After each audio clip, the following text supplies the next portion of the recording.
Very good morning to all of you. बैठ जाओ भाई, 4 मिनट ऊपर हो गया है, 10:30 का टाइम है, 10 चांते सो रहे हैं, जल्दी से बैठ जाओ।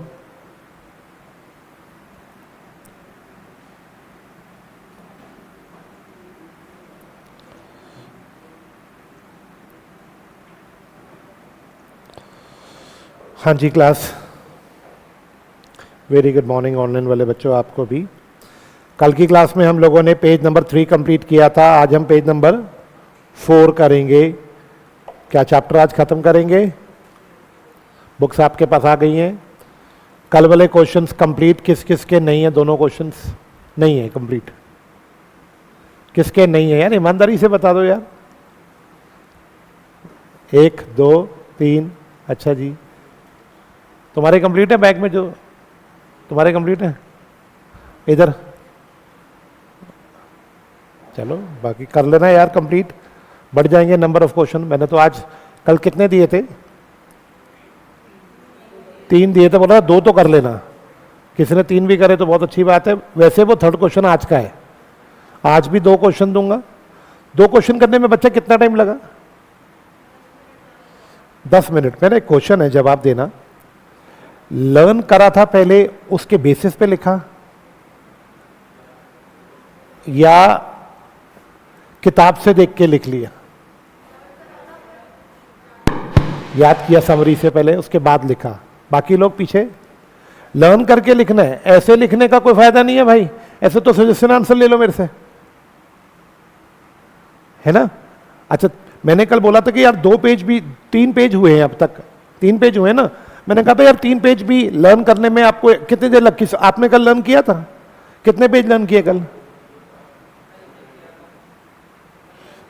अच्छा, मेरा क्वेश्चन, 1 पेज लर्न करने में कितनी देर लगती है समरी बुक का? आधा घंटा?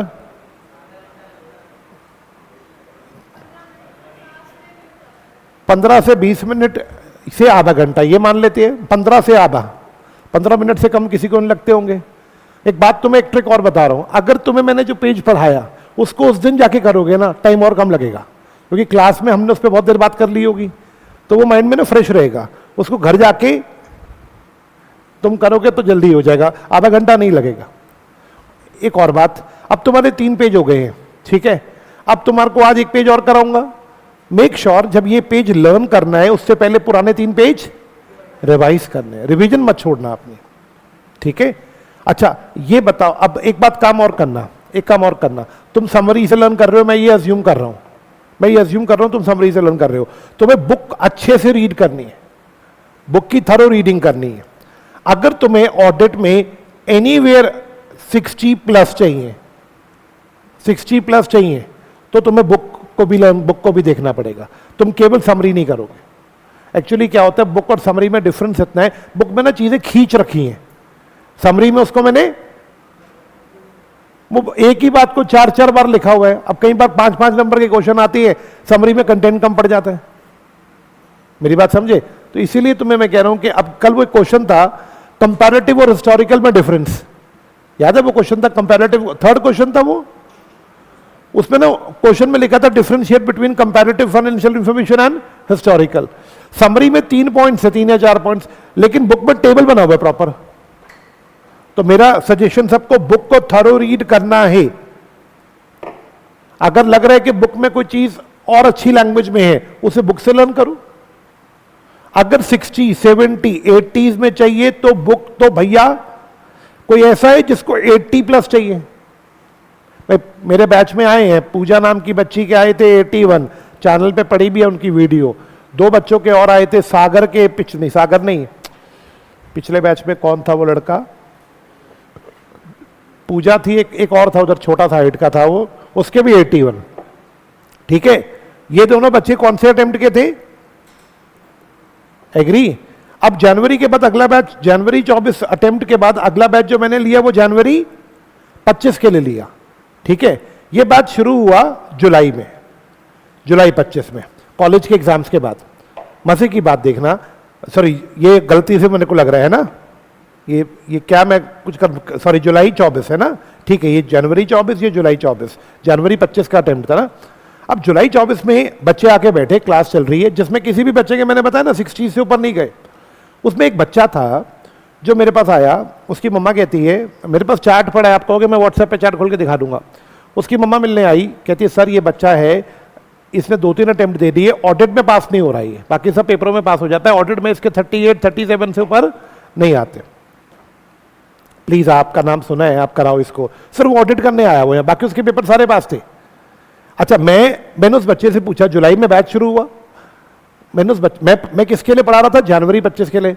वो बच्चा मुझे बोला सर मैं सितंबर 24 दूंगा क्योंकि मैं फेलियर हूं, आपको पता है बीच में अटेम्प्ट आ गया था सितंबर का। कहते सर मैं सितंबर दूंगा। मैंने कहा वही, वो जुलाई में तो तू आया है मेरे पास, जुलाई अगस्त, तू कह रहा सितंबर में पेपर दूंगा, मैं तो कोर्स ही नहीं करा पाऊंगा। सीधी बात, पहले दिन सच बोल दिया मैंने। कहता चलो सर देख लेंगे। उसने मेरे से पहले 2 चैप्टर पढ़े जैसे आप पढ़ रहे हो, उसके बाद ना हमारा यहाँ का टाइम बदल गया, मतलब टाइम जैसे हफ्ते में 5 दिन क्लास, 6 दिन क्लास होती थी, मैनेजमेंट ने करके 4 दिन कर दी। वो मुझे कहता सर जी 4 दिन क्लास होगी, मेरा तो कोर्स ही खत्म नहीं होगा। मैं कहा बेटा फिर क्या करें बता। कहता सर आप कहो तो मैं आपकी रिकॉर्डिंग सुन लूँ इस वाले बैच की। मैं कहा ऐसा कर ले, तू रिकॉर्डिंग्स स्टार्ट कर ले। उसने मेरे साथ सिर्फ 2 चैप्टर फेस टू फेस पढ़े, बाकी सारे चैप्टर रिकॉर्डिंग सुनी। कहाँ है मेरा फोन, मैं उस बच्चे का नाम भूल गया यार, बड़ा अच्छा नाम है उसका। मतलब जब रिजल्ट आया भाई साहब, उसका फोन आया, उसकी मम्मा रो रही हैं, ही स्कोर्ड 80 इन ऑडिट। मैं स्पेक्स लगाता था,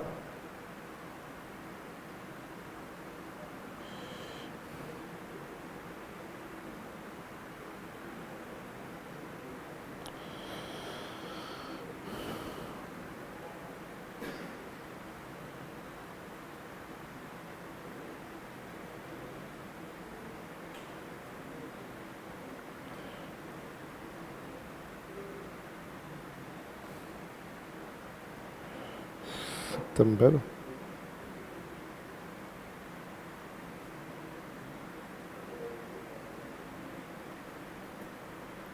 ढूंढ के कल तुम्हें मैं फोटो दिखाऊंगा उसकी। मतलब उसका फोन आया कि सर ऑडिट में 80 आए। मैं कहा है, क्लास तो जनवरी की चल रही थी, उसका रिजल्ट सितंबर में पेपर दिए होंगे, अक्टूबर में या नवंबर फर्स्ट वीक में रिजल्ट आ गया होगा। मैं कहा यार तेरे 80 आ गए। मैं क्या पढ़ा था सच बताइए। कहता सर समरी बुक तो मैंने तुम्हें बताया था पिछले बैच में मिली नहीं थी ढंग से बच्चों को। कहता सर सिर्फ बुक पढ़ी है आपकी और कुछ नहीं पढ़ा। पहले ऑडिट उसने यूट्यूब के आधार पे कुछ टीचर्स का ले लिया। कहता सर ऑडिट का पेपर अब मैंने कर दिया था लेकिन ऑडिट ढंग से समझ नहीं आया था। मैंने बात सोच ली, ये पूजा थी ना 81 इसके आए, मैंने इससे बात करी। मैं कहा पूजा कैसे किया था। कहती सर वो तो पहला बैच था। कहते सर बुक को ना इतनी बार पढ़ लिया था ऑडिट की बुक को कि कुछ छोड़ा ही नहीं था। बार बार आप क्लास में रिवीजन कराते थे तो बुक बार बार पढ़ ली, इतनी बार बुक पढ़ ली कि दिक्कत हुई नहीं ऑडिट में। अब अगर तुम्हें इनमें से कोई बच्चा बनना है तो तुम्हें साथ में बुक की थरो रीडिंग घर जाके, मैं वैसे तो क्लास में हाईलाइट तो मैं भी करूंगा बुक के अंदर से, घर जाके एक बार बुक पढ़ लो, एक बार पढ़ लो, 2 बार पढ़ लो। जो बच्चे मुझे कहते हैं ना लैंग्वेज में प्रॉब्लम है, हमारी लैंग्वेज अच्छी नहीं है, लैंग्वेज तो बुक के पढ़ के, बुक से लर्न करके ही अच्छी हो। समरी से मना नहीं है, समरी पढ़ के अगर आप पूरी समरी पढ़ जाओ, अगर आप पूरी समरी पढ़ जाओ, सब्जेक्टिव से, जैसे मेरी बात सब्जेक्टिव हो सकती है, अगर आप पूरी समरी लर्न कर जाओ तो ऑडिट में कितने आएंगे। मैं ये बोल सकता हूं कि आपकी अगर अंडरस्टैंडिंग क्लियर है तो 40 से 70 के बीच में कहीं भी आ सकते हैं, depending upon your own English. क्या मेरी बात समझ आई। अब किसी की इंग्लिश बहुत अच्छी है, वो समरी पढ़ के भी बना लेगा, उसको समरी दिमाग में होगी, सिचुएशन उसको पता होगी, अच्छा इसमें 4 पॉइंट है, उसकी इंग्लिश अच्छी होगी, वो बना लेगा। मैं गलत तो नहीं बोल रहा हूं। अब कोई बच्चा ऐसा है जो कह रहा है सर मैंने बुक पढ़ी थी, मेरे तो 50 से ऊपर आई नहीं, और मेरे दोस्त ने समरी पढ़ी थी उसके 70 आ गए। आपको समझ आ गया डिफरेंस कहां है। आपकी खुद की लैंग्वेज कैसी है, so, वो थ्योरी पेपर है, आपकी लैंग्वेज पर डिपेंड करेगा। अगर आपकी इंग्लिश अच्छी है तो मैं तो बोलूंगा सिर्फ समरी पढ़ लो, और अगर इंग्लिश समझ रहे मेरी भावनाएं तो फिर साथ में बुक पढ़ लेना ताकि लैंग्वेज इंप्रूव हो जाए आपकी। ठीक है। हाँ कंचन बच्चे, बुक्स आज ऑफिशियली यहाँ पे डिस्ट्रीब्यूट हो गई है क्लास में, आप लोगों को भी कोरियर में मेरे हिसाब से आ जाएगी जल्दी से जल्दी, एक बार मैनेजमेंट आपको कंफर्म कर देगी।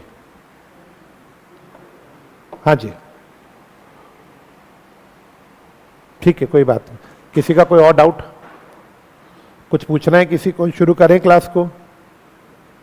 हाँ आइए जी फटाफट तीनों के तीनों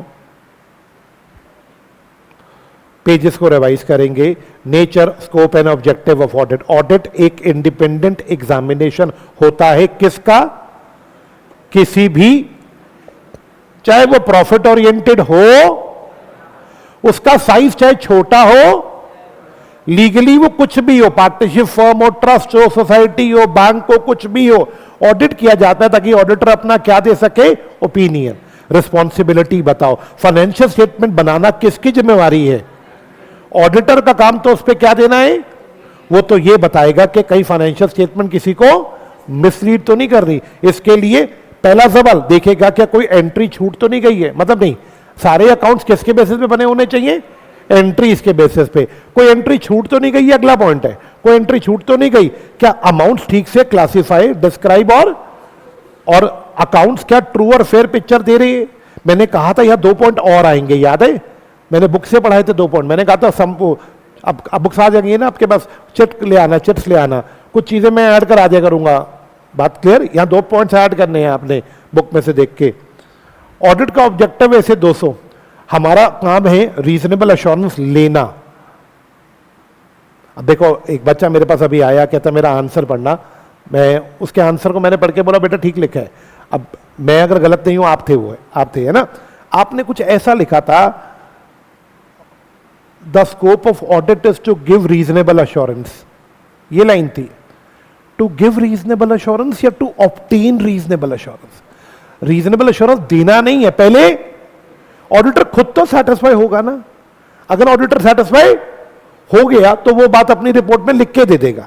तो यहां पे वर्ड क्या है? To obtain reasonable assurance. किस बात का? क्या फाइनेंशियल स्टेटमेंट्स में कोई मटेरियल मिसस्टेटमेंट्स तो नहीं है? और सेकेंड बात, जब ये कंफर्म हो जाएगा तो फिर उसके ऊपर हम अपनी रिपोर्ट बना के देंगे। ठीक है बच्चे? मेरा नेक्स्ट सवाल, स्कोप, ऑडिट ठीक से ऑर्गेनाइज करना। सेकेंड सवाल, इंश्योर करना कि रिकॉर्ड सारे क्या है। इसके लिए अकाउंटिंग सिस्टम भी पढ़ना और इंटरनल कंट्रोल सिस्टम भी पढ़ना। केवल पढ़ना नहीं है, इन्हें अच्छे से टेस्ट करना।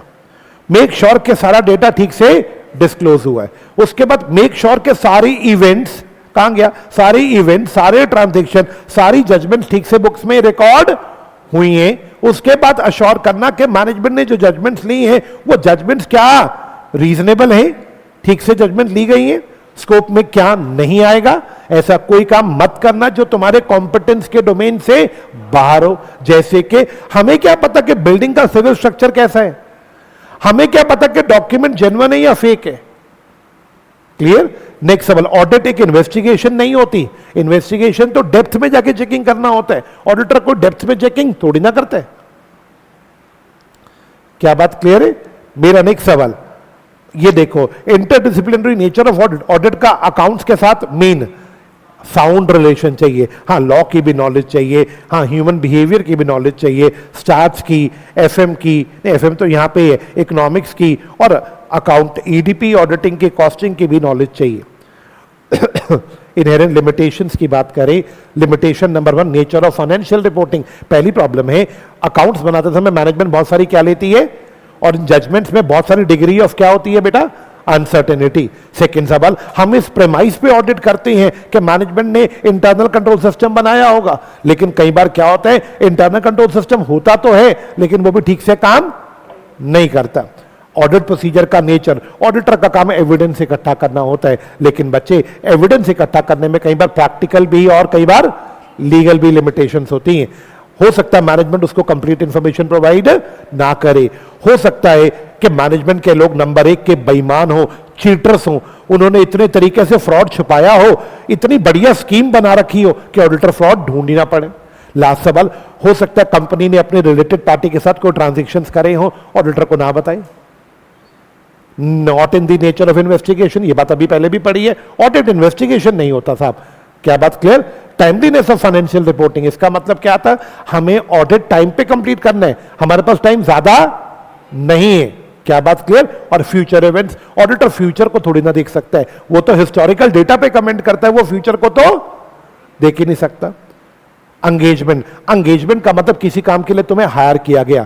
मेरा सवाल, हो सकता है तुम्हें ऑडिट के लिए हायर किया गया, कल बताया था, हो सकता है तुम्हें रिव्यू के लिए हायर किया गया, हो सकता है तुम्हें प्रोस्पेक्टिव फाइनेंशियल इंफॉर्मेशन चेक करने के लिए हायर किया गया हो सकता है तुम्हें इन्वेस्टिगेशन करने के लिए हायर किया गया हो सकता है तुम्हें टैक्स ऑडिट करने के लिए एंगेज किया हो, किसी भी काम के लिए तुम्हें एंगेज किया जा सकता है। ऑडिट मैंडेटरी है या वॉलंटरी? कंपनीज के लिए तो मैंडेटरी है। What about other entities? उनके लिए वैसे तो मैंडेटरी नहीं है।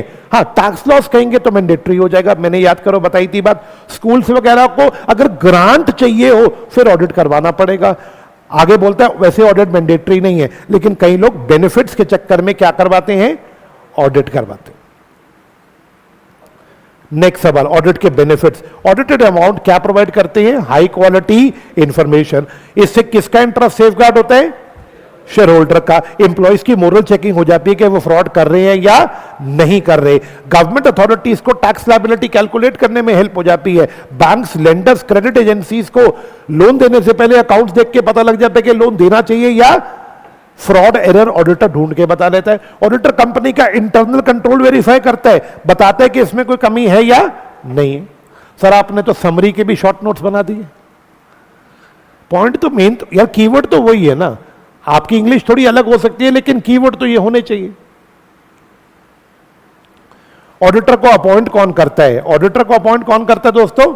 ओनर्स करते हैं। हो सकता है कभी कभार कोई गवर्नमेंट अथॉरिटी भी करे। कंपनी के केस में कौन अपॉइंट करती है? गवर्नमेंट कंपनी के केस में कौन अपॉइंट करते हैं? फर्म के केस में कौन अपॉइंट करते हैं? कई बार टैक्स लॉस कहते हैं कि कौन अपॉइंट करेगी? Government authority. ऑडिटर अपनी रिपोर्ट बना के उसको सबमिट करेगा जिसने उसे अपॉइंट किया। जैसे कंपनी के केस में रिपोर्ट किसको दी जाती है और फर्म के केस में रिपोर्ट किसको दी जाती है? पार्टनर्स को। बताओ बेटा, ऑडिट और रिव्यू में क्या डिफरेंस है? बच्चे, ऑडिटर का काम क्या देना होता है? लेकिन रिव्यू एक लिमिटेड एंगेजमेंट है क्योंकि इसमें रिसोर्सेज भी कम मिलते हैं और टाइम भी कम होता है। रिव्यू में कम प्रोसीजर लगाए जाते हैं तो कंक्लूजन भी तो फिर लिमिटेड होगी। क्या बात क्लियर? अश्योरेंस का मतलब क्या होता है? हमें अश्योरेंस के लिए बुलाया गया, मतलब हमें एंगेज किया गया क्या देने के लिए? अश्योरेंस देनी है आपको। हमने कहा ठीक है अश्योरेंस। क्या ऑडिट में हम अश्योरेंस दे सकते हैं? आवाज नहीं आई। कैसे अश्योरेंस देंगे? क्या रिव्यू में अश्योरेंस दी जा सकती है? कैसी देंगे? लिमिटेड। अच्छा, प्रोस्पेक्टिव फाइनेंशियल इंफॉर्मेशन के ऊपर अश्योरेंस दी जा सकती है? हां, कम दी जा सकती है कि आपके अजम्पशन सही हैं या नहीं। मेरा डाउट, कितने लोग होंगे इसमें? एक जो करेगा, एक जो करवाएगा और जो सब्जेक्ट मैटर यानी डेटा जिसका हम चेकिंग करेंगे, क्राइटेरिया यानी कौन से स्टैंडर्ड लगा के चेकिंग करेंगे और उसके बाद क्या इकट्ठा करेंगे। और यहां पे लास्ट पॉइंट, यहां पे क्या ऐड करना था? हम अपनी क्या देंगे? रिपोर्ट देंगे। ठीक है।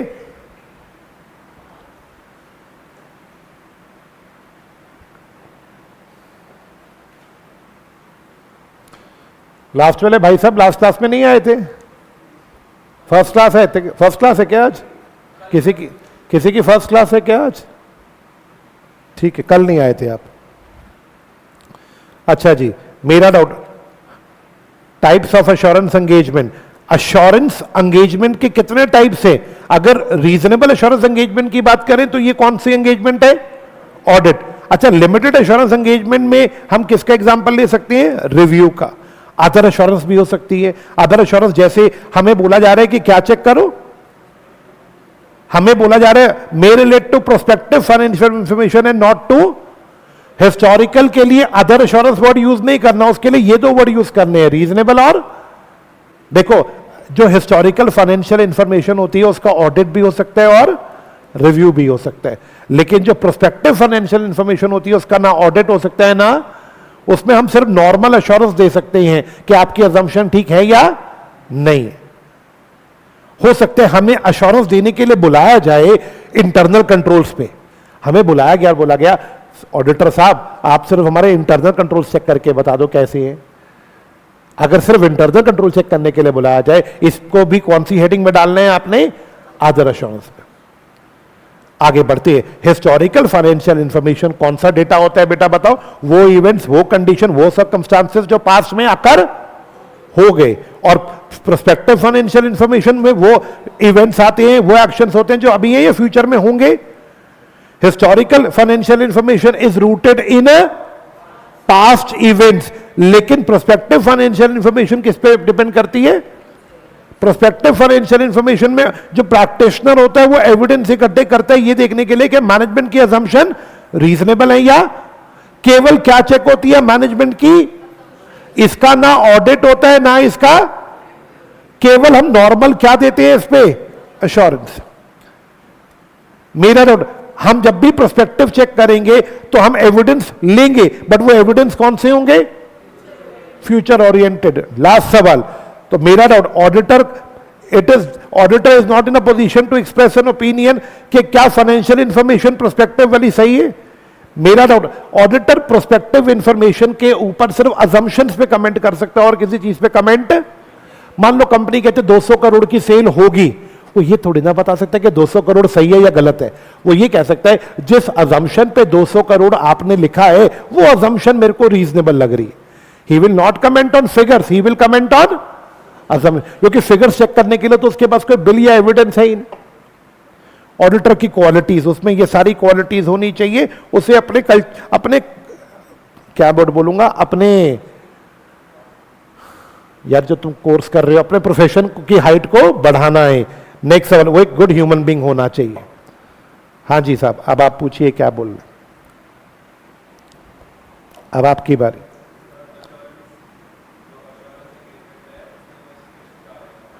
अश्योरेंस में, अश्योरेंस का सिंपल मतलब क्या? अश्योरेंस देना। जब मैं बोलता हूं अश्योरेंस एंगेजमेंट, तो इसमें मैं अश्योरेंस दे रहा हूं।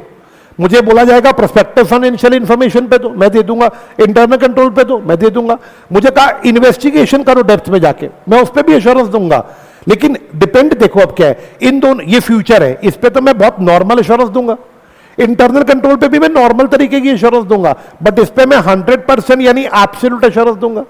एश्योरेंस की डिग्री हर तरह के आइटम, देखो एश्योरेंस का मतलब किसी को श्योरिटी देना, उसका लेवल जो डिग्री होगी ना वो किसी चीज में ज्यादा होगी, किसी चीज में, जैसे ऑडिट भी तो एक एश्योरेंस है, लेकिन ऑडिट में जो लेवल ऑफ एश्योरेंस है उसकी डिग्री बहुत ज्यादा होती है। रिव्यू भी तो एक एश्योरेंस है, लेकिन डिग्री ऑफ एश्योरेंस कम है। प्रोस्पेक्टिव फाइनेंशियल इंफॉर्मेशन पे भी एश्योरेंस दी जा सकती है, इंटरनल कंट्रोल पे भी इंश्योरेंस दी जा सकती है, और इन्वेस्टिगेशन भी एक एश्योरेंस है। हो सकता है स्टॉक पे मुझसे एश्योरेंस मांगी जाए।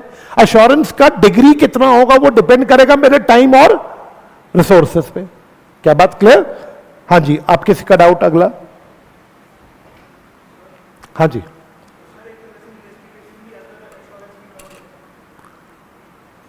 हाँ जी, क्या मेरा डाउट क्लियर है? मेरा नेक्स्ट सवाल, कैन वी प्रोसीड?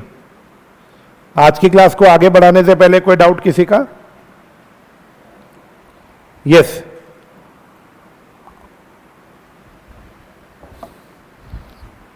आज देख के तो लग रहा है कुछ भी नहीं बचा, सिर्फ कितने टॉपिक हैं? 1 2 3। क्या कहते हो, अगला चैप्टर शुरू करते हैं आज ही? मैं तो तुमसे पूछ रहा हूं, मेरे को तो कोई टेंशन ही नहीं, जैसे तुम कहोगे। आज हमारी 4th क्लास है कायदे से, हाँ शेड्यूल के यहाँ पे लिखे ऑडिट लेक्चर नंबर 4th। तो 4 क्लासों में भी नया नया बैच है ना, तो समझ रहे हो बात को, 4 क्लासें लगनी चाहिए कि एक चैप्टर में लगी है, नहीं तो गलत इंप्रेशन भी पड़ जाएगा।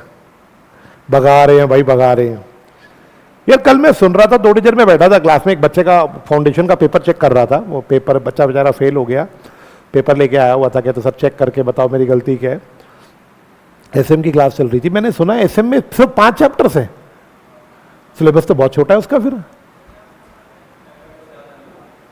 आधा 50 नंबर का है, तो फिर तो वो 1 महीने में खत्म हो जाएगा।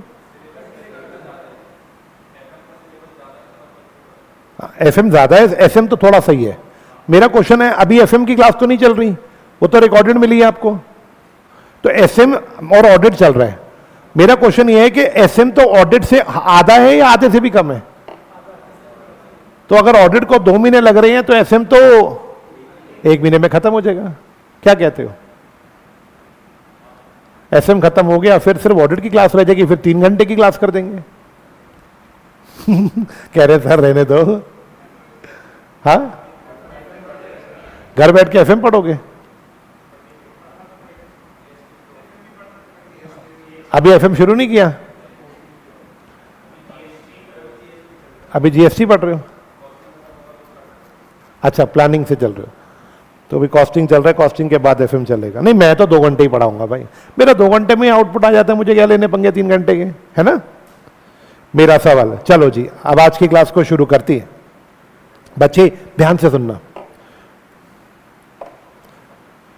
Institute of chartered accountant of India केवल सीए नहीं बनाता, इसका काम सिर्फ सीए के एग्जाम लेना नहीं है, बात समझना, सिर्फ एग्जाम्स लेना नहीं है, इसका एक रोल और भी है।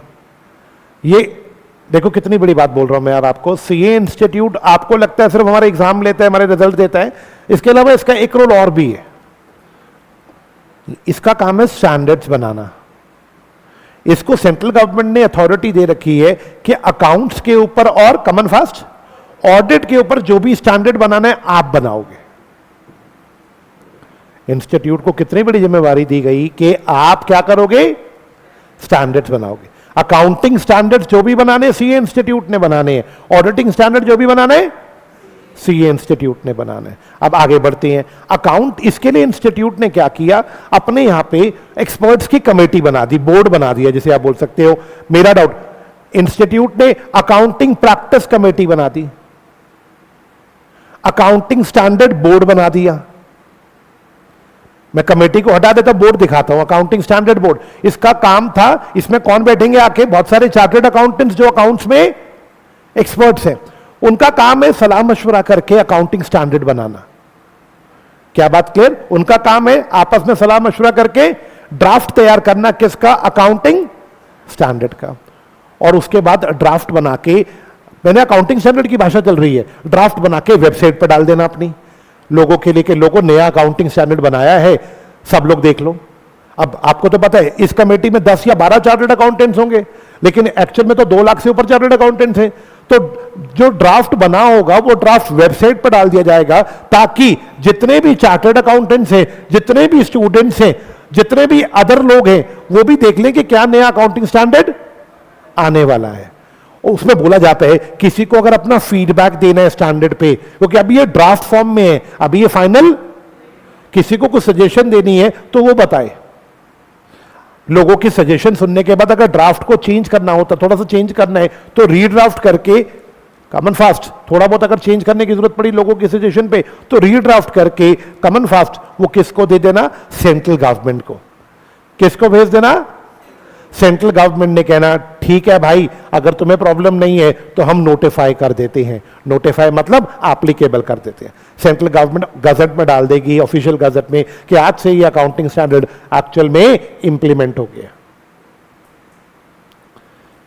क्या मेरी भाषा समझ आए? आराम से देखो। स्टेप 1, अकाउंटिंग स्टैंडर्ड बनाना है। कौन आया, अकाउंटिंग स्टैंडर्ड बोर्ड। ये क्या करेगा, स्टैंडर्ड ड्राफ्ट करेगा। ड्राफ्ट करने के बाद वेबसाइट पर डाला जाएगा लोगों की, उसके बाद क्या बात समझ आई यहां तक? सेम ऑडिट में होगा। ऑडिट के लिए एएसबी की जगह AASB, auditing and assurance standard board. इसमें भी बहुत सारे सीए एक्सपर्ट्स बैठे, 10 या 12 सीए होंगे जो क्या होंगे, कॉमन फास्ट एक्सपर्ट्स होंगे। उनका काम होगा ऑडिटिंग स्टैंडर्ड बनाना। वो भी क्या करेंगे, अगला बंद आप बताओ, एक ड्राफ्ट स्टैंड करेंगे। किसका draft, auditing and assurance standard का। ड्राफ्ट बनाने के बाद क्या होगा अगला काम, वेबसाइट पर डाल के लोगों की क्या मांगी जाएगी, सजेशन मांगी जाएगी। क्या बात क्लियर? फीडबैक सुनने के बाद अगर रीड्राफ्ट की जरूरत पड़ी तो रीड्राफ्ट करेंगे, नहीं तो किसको भेज देंगे, और सेंट्रल गवर्नमेंट उसको फिर से क्या कर देगी बेटा, नोटिफाई। ये लो जी। यहां तक कोई सवाल किसी को? क्लियर है? अब आगे देखना, थोड़ा सा बदलाव करेंगे। अब थोड़ा सा बदलाव। सीए इंस्टीट्यूट मेंबर है अकाउंटिंग प्रैक्टिस कमेटी, नहीं सॉरी, मैंने उस दिन नाम बता, IFAC, international federation of accountants. ये एक यूएस की बहुत बड़ी ऑर्गेनाइजेशन है IFAC। सीए इंस्टीट्यूट उसका मेंबर है।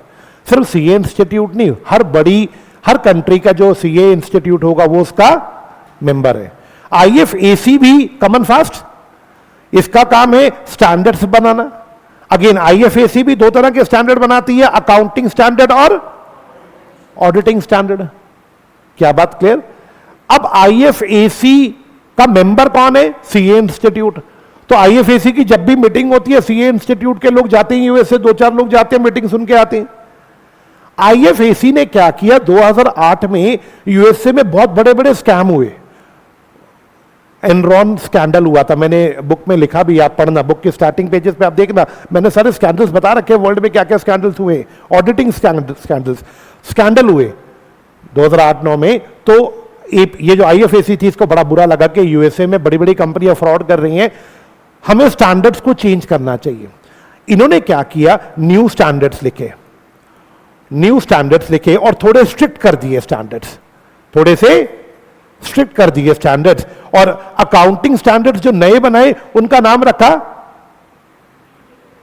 तो हमने बोला ना एएसई रखा उनका नाम नहीं, GAAP, generally accepting auditing accounting practices, IFRS, international financial report, नाम भूल जाता हूं मैं, IFRS, international financial reporting standards. ये अकाउंट्स के स्टैंडर्ड्स थे जो किसने बनाए? आईएफएसी ने। क्या बात क्लियर? ऐसी ऑडिटिंग के लिए नए स्टैंडर्ड बनाए, ISA, international standard on auditing. ये नए स्टैंडर्ड्स किसने बनाए? IFAC ने, और इंस्टीट्यूट उसका मेंबर था। जब इंस्टीट्यूट मीटिंग में गया तो इंस्टीट्यूट को बोला गया कि आप आए हो, देखो ये नए स्टैंडर्ड्स हैं, आप भी अडॉप्ट करो इंडिया में। इंस्टीट्यूट इंडिया में लाया, उसने ये वाले किसको दे दिए? Common fast accounting standard board को बोला ये पकड़ो IFRS, और ऑडिटिंग स्टैंडर्ड बोर्ड को बोला ये पकड़ो ISA। क्या बात क्लियर? अब इन्होंने अकाउंटिंग स्टैंडर्ड बोर्ड वालों ने क्या किया, पहले IFRS पढ़े, समझ आए IFRS, इन्होंने IFRS के अंदर जो थोड़ी बहुत कटिंग करनी थी, चेंज करना था, कटिंग करके बनाए इंड AS। इंड IFRS तो इंटरनेशनल फाइनेंशियल रिपोर्टिंग स्टैंडर्ड था, उसको ही कटिंग पुटिंग करके क्या बना दिया? Ind AS। और बोला, इसने क्या बोला, ध्यान से सुनना, सर ये बहुत स्ट्रिक्ट है, ये जो स्टैंडर्ड्स है नए वाले इंड AS, ये बहुत स्ट्रिक्ट है। इंडिया में तो छोटी कंपनीज भी हैं, तो सबके ऊपर इंड AS लगाना गलत बात हो जाएगी, क्योंकि छोटी कंपनीज पे ज्यादा स्ट्रिक्टनेस दिखाना गलत हो जाएगा। तो फिर सीए इंस्टीट्यूट ने क्या किया, 2 तरह के स्टैंडर्ड बना दिए। एक तो पहले वाले चलते रहे, कौन से बेटा बताओ? अकाउंटिंग स्टैंडर्ड, और एक बना दिए इंड AS। क्या बात? बिल्कुल सेम बना के वेबसाइट पर डाल दिए। लोगों की क्या सुनी दोस्तों? फीडबैक सुना। फीडबैक सुनने के बाद कॉमन फास्ट मेरा रीड्राफ्ट करने की जरूरत पड़ी तो करी, नहीं तो सीजी को दिए, सीजी ने क्या कर दिए? नोटिफाई। अब इंस्टीट्यूट के पास 2 तरह के अकाउंटिंग स्टैंडर्ड है, एक नॉर्मल अकाउंटिंग स्टैंडर्ड और एक इंड AS। बोलो बच्चे, बात समझ आ रही है? कंफ्यूजिंग तो नहीं हो गया बहुत ज्यादा? अब अकाउंटिंग की बात खत्म, अब ऑडिटिंग की बात पे आओ। ISA ने बोला, AASB कौन है? AASB, auditing and assurance standard. इनको बोला हाँ भाई तुम भी स्टैंडर्ड बनाओ नए। इन्होंने स्टैंडर्ड देखे, कहा सर बढ़िया स्टैंडर्ड है। इन्होंने न्यू स्टैंडर्ड बनाए, आई हटा दिया, नाम क्या रखा दोस्तों बताओ? Standard on. पुराने वालों का नाम क्या था? Auditing and assurance standard. अब एक बात बताओ, जो नए स्टैंडर्ड्स थे वो वाकई बहुत अच्छे थे, पुराने बिल्कुल ही लड्डू थे। इंस्टीट्यूट ने कहा इनको पूरी तरह खत्म कर दो पुराने वालों को, बस अब एक ही ऑडिटिंग स्टैंडर्ड रहने दो। कौन से वाले? Standards on auditing. अब हमारे पास एक ही है। अकाउंट्स में तो 2 तरह के स्टैंडर्ड है, बट ऑडिटिंग में एक ही तरह के। क्या बात क्लियर? थोड़े दिनों बाद IFAC ने फिर मीटिंग बुलाई, सीए इंस्टीट्यूट फिर गया, वहां पर तुम्हारे जैसा कोई बच्चा बैठा था, उसने बोल दिया सर सीए सिर्फ ऑडिट थोड़ी ना करता है, सीए तो रिव्यू भी करता है, सीए तो अदर अश्योरेंस भी देता है। क्या क्लियर? सीए तो कोई अदर सर्विसेज भी दे सकता है जो अश्योरेंस नहीं होंगी। तो IFAC ने कहा ठीक है, सबके लिए स्टैंडर्ड बना देते हैं। IFAC ने स्टैंडर्ड बनाए ISRE, ISAE, ISRS, अलग अलग तरह की सर्विस के लिए। ध्यान से सुनना, कंफ्यूज 2 मिनट बिल्कुल मत होना, बिल्कुल मत होना। IFAC ने किसको भेज दिए? इंडिया को। इंडिया में ये अगेन ऑडिट से रिलेटेड थे, तो किसको दे दिए गए? Auditing and assurance standard board को। Auditing and assurance standard board ने क्या किया? रिव्यू के लिए स्टैंडर्ड्स का नाम क्या रख दिया? Standard on. अगर आप अदर एश्योरेंस दे रहे हो तो नाम क्या रख दिया? Standard on assurance engagement. लेकिन अगर आप एश्योरेंस नहीं दे रहे, आप कोई और काम कर रहे हो, तो उसके लिए स्टैंडर्ड बनाए, नाम रखा स्टैंडर्ड ऑन रिलेटेड सर्विसेज। अब आपको मैं दिखाता हूं इंस्टीट्यूट के 4 तरह के स्टैंडर्ड। हम अकाउंट्स के नहीं बात करेंगे, हम किसकी बात कर रहे हैं? ऑडिट करना है तो कौन से स्टैंडर्ड? जल्दी बोलो। स्टैंडर्ड ऑन ऑडिटिंग केवल ऑडिट पे लगेंगे, ऑडिट पे और किसी पे मत लगाना। अगर रिव्यू के लिए बुलाया तो क्या लगाना? स्टैंडर्ड ऑन रिव्यू एंगेजमेंट, सिर्फ रिव्यू पे लगेंगे। अगर रिव्यू भी नहीं करना, कोई और एश्योरेंस देनी है, तो फिर standard on, common fast, on assurance engagement. Example तुम्हें बोला जा रहा है प्रोस्पेक्टिव फाइनेंशियल इंफॉर्मेशन चेक कर दो, केवल आईसीएस चेक कर दो, केवल स्टॉक चेक कर दो। क्या बात क्लियर? तो सिर्फ अश्योरेंस देनी है तो उसके लिए कौन सा स्टैंडर्ड है? Standard on assurance engagement. लेकिन सपोज करो मुझे बुला के बोला जाए, मैं सीए हूं, मुझे बुला के बोला जा रहा है सर इधर आइए। मैंने कहा जी सर आप हमारे अकाउंट्स बना दोगे। मेरे को किसके लिए रखा जा रहा है? अकाउंट्स बनाना अश्योरेंस देना होता है। जवाब तो यस या नो। अकाउंट्स बनाना अश्योरेंस देना है या अकाउंट्स बनाना अश्योरेंस देना नहीं है? अकाउंटिंग करना तो अश्योरेंस नहीं होता। अब उसके लिए इंस्टीट्यूट ने बनाए standard on related service. Standard on, इसमें अश्योरेंस बोर्ड नहीं आएगा। अकाउंट्स बनाने में तो कैलकुलेशन का काम है, श्योरिटी थोड़ी ना देते हैं उसमें कोई। तो वहां पे मैं कौन से स्टैंडर्ड लगाता हूं? Standard on related service. बोलो बच्चे क्या बात समझ आया? ये 4 तरह के स्टैंडर्ड बनाए इंस्टीट्यूट ने। Is it okay? आवाज नहीं आई? इन चारों के ऊपर एक मदर स्टैंडर्ड बनाया, इन चारों के ऊपर एक मदर स्टैंडर्ड, उसका नाम रखा standard on quality control. Standard on quality control, short में एसक्यूसी। ये चारों के ऊपर है। चाहे आप ऑडिट करो अलर्ट, चाहे आप ऑडिट करो, चाहे आप कोई अदर एश्योरेंस दो, चाहे आप कुछ भी करो, क्या चारों कामों के लिए आप में क्वालिटी होनी चाहिए। चाहे कुछ भी करना हो, ऑडिटर को या प्रैक्टिशनर को जो भी करना हो, उस काम में क्या होनी चाहिए? क्वालिटी के लिए स्टैंडर्ड का नाम क्या रखा? Standard on. इस स्टैंडर्ड में आपको सिर्फ मैं पता क्या सिखाऊंगा स्टैंडर्ड ऑन क्वालिटी कंट्रोल में, कि अच्छा सीए फर्म होना चाहिए, उसके बाद अच्छा स्टाफ होना चाहिए, ईमानदारी का ध्यान रखना चाहिए। भैया अच्छा सीए फर्म होगा तो वो बढ़िया ऑडिट भी कर लेगा, बढ़िया रिव्यू भी कर लेगा, बढ़िया एश्योरेंस भी दे लेगा, बढ़िया रिलेटेड सर्विस भी दे देगा। कि बच्चे मुझसे पूछते हैं एसक्यूसी ऑडिट के लिए चाहिए? मैंने कहा नहीं बेटा, क्वालिटी अच्छी चाहिए, चाहे ऑडिट हो, चाहे रिव्यू हो, चाहे ये हो, चाहे ये हो, चारों के लिए हमारे पास अच्छा क्या होना चाहिए? Standard on quality control. यहां तक कुछ समझ आया? आवाज नहीं आई? थोड़ा कंफ्यूज हो गए हो? चारों मदर स्टैंडर्ड बोलते हैं। मदर इसलिए बोलते हैं इनको क्योंकि जब भी इन चारों में से कुछ भी करोगे तो उसके लिए हम ये अज्यूम करेंगे तुमने ये पहले करा होगा। हम क्या अज्यूम करेंगे? इसमें करते कुछ नहीं है। इसमें मैं तुम्हें शॉर्ट में बता दूं क्या होता है। स्टैंडर्ड ऑन ये कहता है आपका जो सीए फर्म होना चाहिए ना, वो सीए फर्म में जो आर्टिकल्स या पार्टनर्स होने चाहिए ना, वो ईमानदार होने चाहिए। पहली बात। दूसरी बात, आप अपने आर्टिकल्स के काम को सुपरवाइज करो कि आर्टिकल ठीक काम कर रहे हैं या नहीं कर रहे। क्लियर? अच्छा एक चीज और सिखाता है ये एसक्यूसी। आपको कभी भी किसी काम के लिए हायर किया जा रहा है, चाहे ऑडिट के लिए चाहे रिव्यू के लिए, आप पहले जाके उस क्लाइंट के साथ बैठ के बात करोगे, देखोगे कि आप उस काम को करने के लिए कॉम्पिटेंट हो। कॉम्पिटेंट हो तो वो काम लेना, नहीं तो काम मत लेना। ये कुछ बातें हैं जो काम लेने से पहले एसक्यूसी कहते हैं हमें ध्यान रखनी पड़ेंगी। क्या बात क्लियर? तो मेरा अच्छा, मैं ऐसे बोल सकता हूं एक अच्छा फर्म चाहिए, एक गुड सीए फर्म होना चाहिए। ये बात कौन बोलता है? गुड सीए फर्म होना चाहिए एसक्यूसी। अब वो सर्विस चाहे वो ऑडिट दे, चाहे वो रिव्यू करे, चाहे वो अदर एश्योरेंस दे, चाहे वो रिलेटेड सर्विस दे।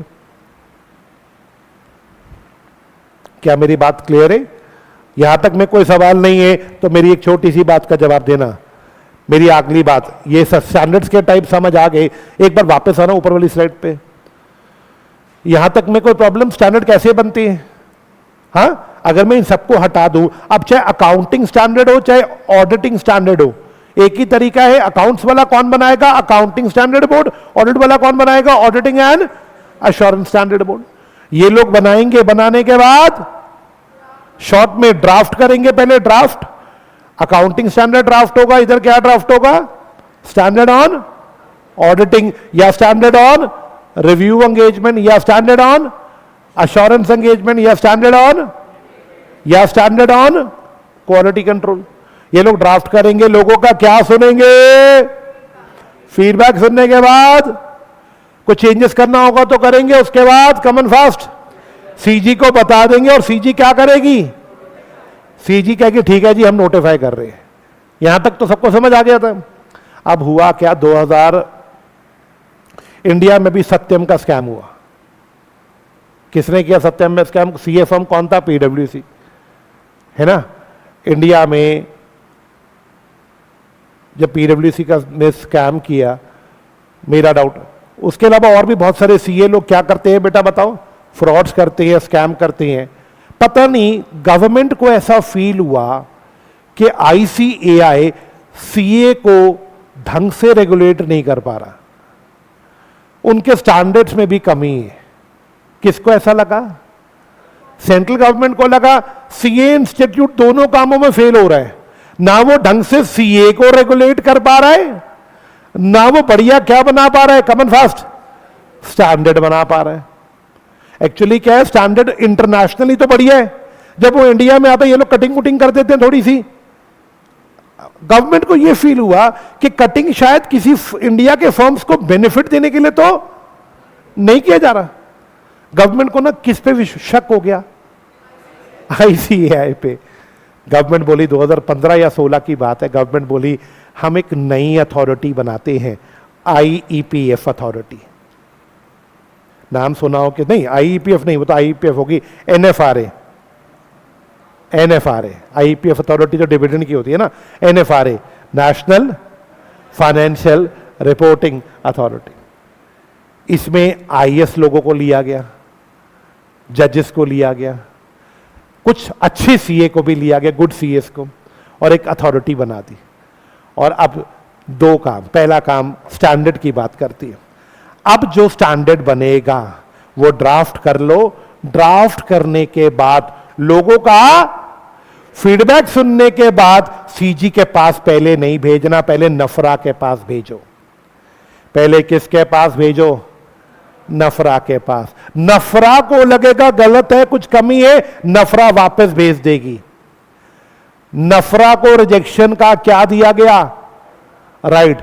नफरा को अगर लगेगा स्टैंडर्ड कमजोर है, इंटरनेशनल स्टैंडर्ड जैसा स्ट्रांग नहीं है, तो नफरा रिजेक्ट कर देगी। नफरा को सही लगेगा तो ही नफरा आगे किसको भेजेगी? सीजी को।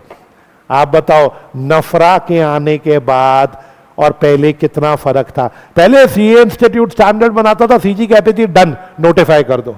अब सीए इंस्टीट्यूट स्टैंडर्ड बनाता है, नफरा उसको पहले देखती है, उसके बाद ही वो सीजी के पास जाता है। तो नफरा आने से स्टैंडर्ड बनने, क्या लगता है स्टैंडर्ड की क्वालिटी खराब हो गई होगी या इंप्रूव हो गई? इंप्रूव हो गई। अच्छा, नफरा के आने से सीए इंस्टीट्यूट पे क्या फर्क पड़ा होगा? हैप्पी होगा सीए इंस्टीट्यूट के नफरा आ गया, क्वालिटी ऑफ स्टैंडर्ड्स इंप्रूव हो गई है, या नाराज हो गया? भाई पावर कम हो गई ना। तो स्टैंडर्ड्स में कौन घुस गया आप बताओ? तो नफरा के आने से स्टैंडर्ड्स अच्छे हो जाएंगे। सिर्फ स्टैंडर्ड्स नहीं, इनकी वाट लगाने के लिए भी नफरा को बोल दिया गया, लॉ में पड़ा होगा। अगर कोई सीए फ्रॉड करता है और पकड़ा जाता है, तो अभी तक क्या होता था? मेरा या तो कोर्ट केस चलता था, या आईसीएआई की एक कमेटी होती है, डिसिप्लिनरी कमेटी। आपने वो मूवी देखी हो, वो वेब सीरीज देखी होगी जमुना पार, देखा था? उसमें वो हाफ सी, वो क्या नाम, हाफ सी कह रहा हूं सॉरी, वो एक डिसिप्लिनरी कमेटी बैठी होती है जिसके सामने सीए हाजिर होता है। डिसिप्लिनरी कमेटी में कौन होती है? सीएस। तो कोई सीए फ्रॉड करेगा, मैं मान लो मैंने फ्रॉड किया, आप सारे डिसिप्लिनरी कमेटी के लोग हैं, 5-7, ज्यादा लोग नहीं होते डिसिप्लिनरी कमेटी में। मैं आपके सामने आ गया, मैं कहा हाँ जी सर फ्रॉड किया भाई तुमने? जी सर। कितने का फ्रॉड है? 10 करोड़ का। देख लो सर, अगली बार इलेक्शन में आपको सपोर्ट दे दूंगा सर। समझ रहे बात को? आपको अगली बार, बाकी आप समझदार हो सर, मैं सीए हूं, मेरे साथ तकरीबन 200-300 सीए है जो मेरे नोन में हैं, इलेक्शन में आपको वोट डल जाएगी सर, देख लो। बाकी आपको जो एक्शन लेना है मेरे खिलाफ, चलो 10 दिन के लिए सस्पेंड हो, कोई बात नहीं, 10 दिन हम कुल्लू मनाली घुमाते हैं, ऐसे ही होता है ना। मेरा डाउट, आप बताओ ये तरीका ठीक था डिसिप्लिनरी कमेटी का? आप में से जिसने जमुना पार देखी है उस बंदे ने प्रॉपर फ्रॉड किया है, क्या पनिशमेंट मिली थी उसको? कुछ दिनों के लिए बैन किया था उसको, परमानेंट बैन नहीं किया था, 1 या 1.5 साल के लिए बैन किया था, बस फ्रॉड कर दिया 1 1.5 साल के लिए बैन। बंदा 1 साल दुबई घूम के आ जाएगा, यूएसए घुमाएगा, वर्ल्ड टूर लगा लेगा, फ्रॉड तो कर दिया। अब इसमें भी कौन घुसाया? नफरा। अगर सीए ने फ्रॉड किया और वो केस किसके पास गया? डिसिप्लिनरी। नफरा को लगा के डिसिप्लिनरी कमेटी ठीक से काम, तो नफरा उस केस को इनसे छीन लेगा और एक्शन अब सीए के खिलाफ कौन लेगा दोस्तों बताओ? नफरा। तो सीए इंस्टीट्यूट की ये पावर भी किसने छीन ली? तभी तो शायद आपने सुना अब सीए इंस्टीट्यूट के स्टैंडर्ड्स में भी नफरा घुस गया और सीए को रेगुलेट भी कौन करेगा? नफरा। ये 2 काम हो गए। अब सीए इंस्टीट्यूट के पास बस एक काम बचा है, बताओ। आईसीए के पास अब एक काम ढंग से रह गया जिसमें उसकी मोनोपोली है, एग्जाम लेना, पेपर चेक करना। उस पर भी टीचरों ने पिछले 3-4 सालों में यूट्यूब पे बहुत बकवास करी, गालियां दी सीए इंस्टीट्यूट को कि ढंग से पेपर नहीं ले रहा, गलत आंसर दे रहा है, गलत चेकिंग कर रहा है। तो वो वेबसाइट्स आपको क्या लगता है जो वीडियोस आती है वो गवर्नमेंट के ऑफिशियल्स नहीं देख रहे? अब गवर्नमेंट ऑफिशियल्स ने आईसीआई से पूछा, भाई एक काम तो तुम्हारे को ढंग से दिया है कि पेपर चेक कर लो, वो भी नहीं हो रहा तो बता दो, तुम्हारी वीडियोस बहुत आ रही हैं। गवर्नमेंट ऑफिशियल्स ने सरकार को बोला है क्यों ना आईसीएआई को डिसॉल्व ही कर दे, इसकी जगह एक न्यू ऑर्गेनाइजेशन खड़ा कर दें। क्या नाम था उसका? आईएएस की तरह, आईएएम की तरह आईआईए बना दें। इसमें सीए, सीएस और सीएम में तीनों का मर्जर डाल दें। मतलब एक ही कोर्स हो जो बच्चों को तीनों चीजों की एक्सपर्टीज दे दे। IIA हो, Indian institute, IIA Indian institute of accountants. तीनों इंस्टीट्यूट्स को खत्म कर दिया जाए क्योंकि ढंग से काम नहीं कर रहे।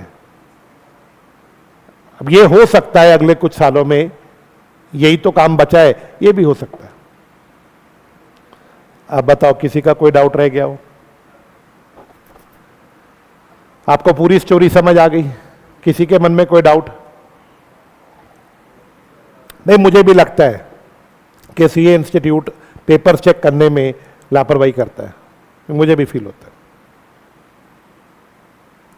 कोई स्टैंडर्ड नहीं है उनका पेपर चेक करने का। इंस्टीट्यूट को ये पावर छीन लेनी चाहिए, खत्म ही कर देना चाहिए इंस्टीट्यूट को, बढ़िया हो जाएगा। हाँ जी, लेकिन एक डर भी है मेरे अंदर। आप में से कोई मुझे बताएगा, आईएएस में तो रिजर्वेशन होती है बच्चों की, आईआईएम में बताओ रिजर्वेशन होती है या नहीं होती है? आईआईएम में भी रिजर्वेशन है। हाँ, तो फिर डर ये भी है कि अगर आईआईए बन गया तो यहां भी रिजर्वेशन आएगी। तो शेड्यूल ट्राइब है, चल कोई बात नहीं, तेरे केस में एग्रीगेट की जरूरत नहीं है, हर पेपर में 35 ले ले तू पास है। भाई साहब क्या मजा आ जाएगा। तो शेड्यूल कास्ट या ओबीसी है, चल तो 30 ही ले ले सब में, बहुत एग्रीगेट छोड़। भाई साहब ये तो बढ़िया हो जाएगा फिर, है कि नहीं है? हाँ, ये तो गलत हो जाएगा बहुत ज्यादा। हाँ, तो रिजर्वेशन का डर है। देखो कोई नई चीज होती है ना बच्चों, उसके फायदे भी होते हैं और नुकसान भी। नुकसान ये हो सकता है रिजर्वेशन हो जाए, क्योंकि सीए जब गवर्नमेंट के अंडर आ जाएगा तो रिजर्वेशन का चांस बढ़ जाएगा। हाँ जी, मेरा सवाल, चलिए let's come back to the topic. मेरा क्वेश्चन,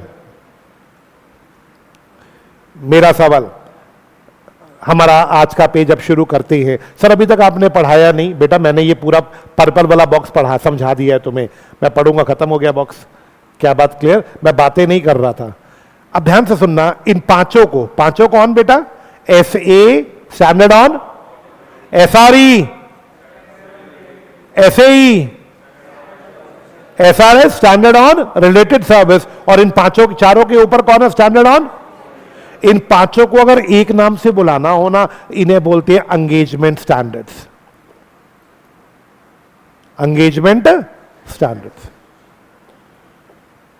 देखिए engagement and quality control standard, ये पांचों का एक नाम है, तो एंगेजमेंट एंड इसमें कितने हैं? पहला नंबर पे कौन आया? स्टैंडर्ड ऑन, स्टैंडर्ड देखो, सेकंड रिव्यू, थर्ड अश्योरेंस, चौथा रिलेटेड सर्विस और पांचवा स्टैंडर्ड ऑन।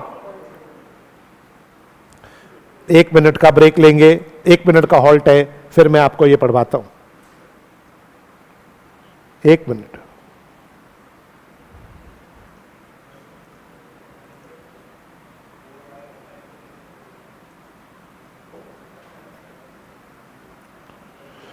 भैया, significant amendments in GST applicable for May 25 examination. ये क्या अच्छा रिवीजन का सेशन।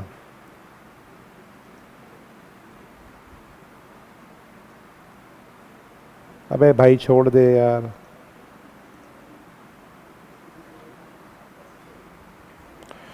यार मुझे सीएस की साइट पे जाना है वापस, सीए की जो मेन साइट है, बाहर जाना पड़ेगा है ना।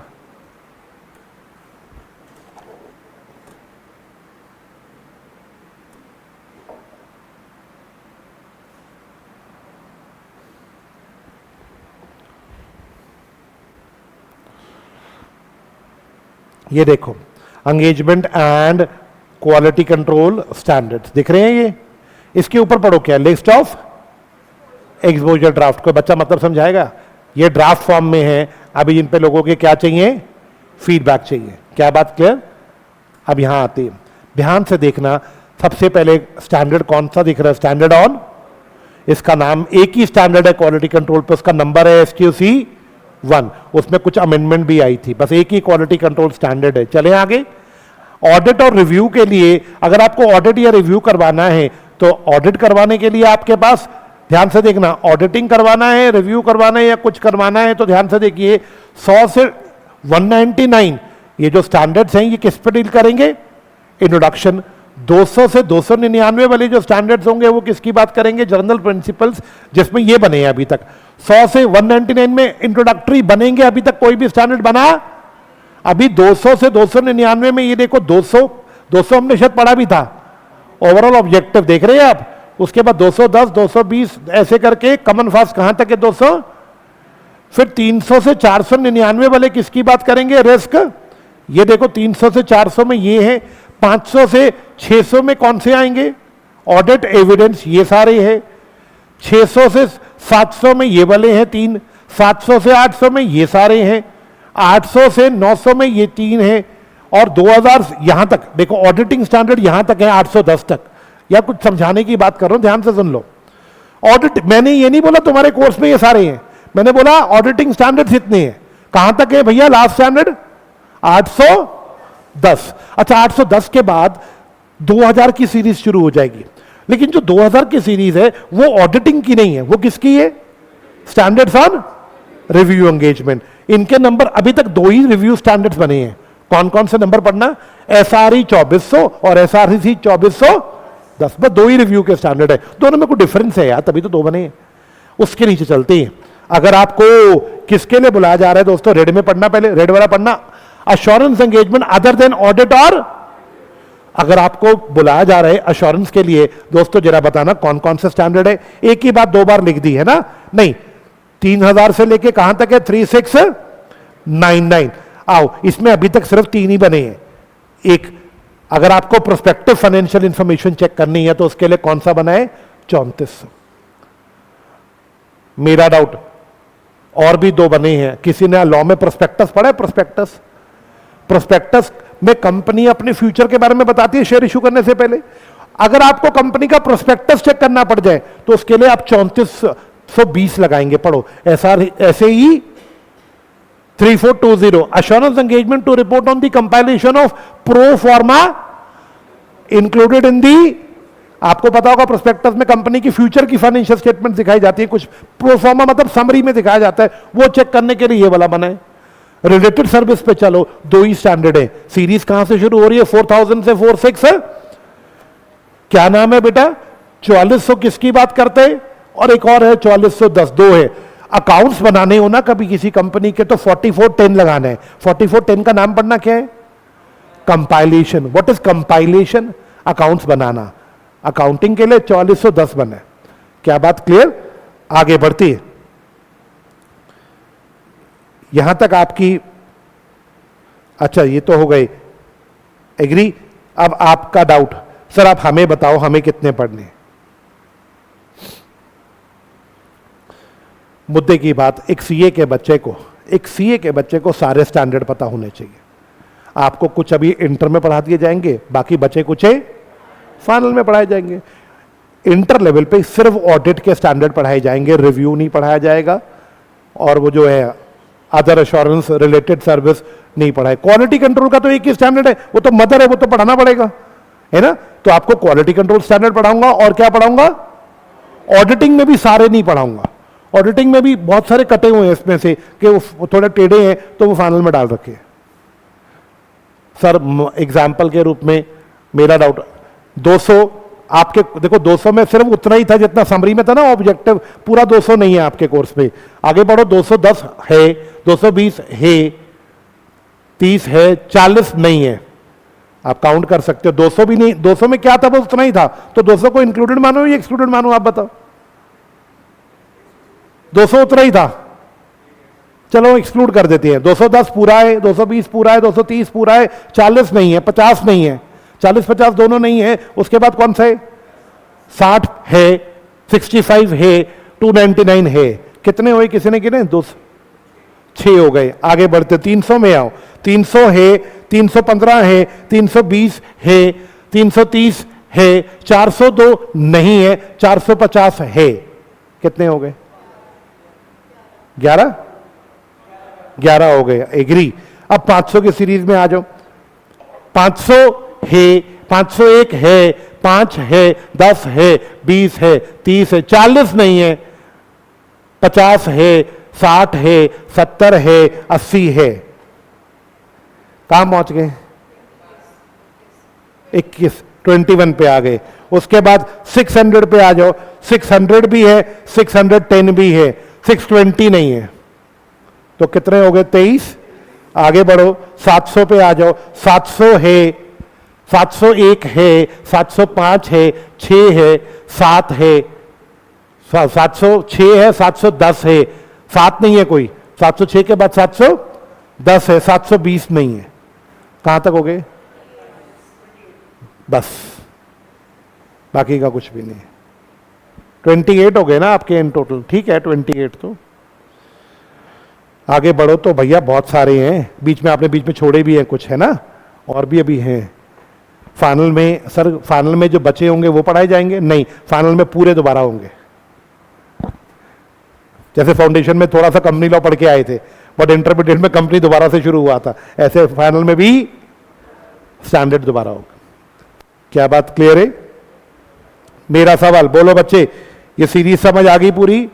किसी को यहां तक कोई सवाल नहीं है? चलो, standard on auditing, it applies in the context of audit of बयान, it applies in audit of. मेरा डाउट, प्रोस्पेक्टिव का ऑडिट नहीं हो सकता, नहीं हो, तभी लिखा है it applies in.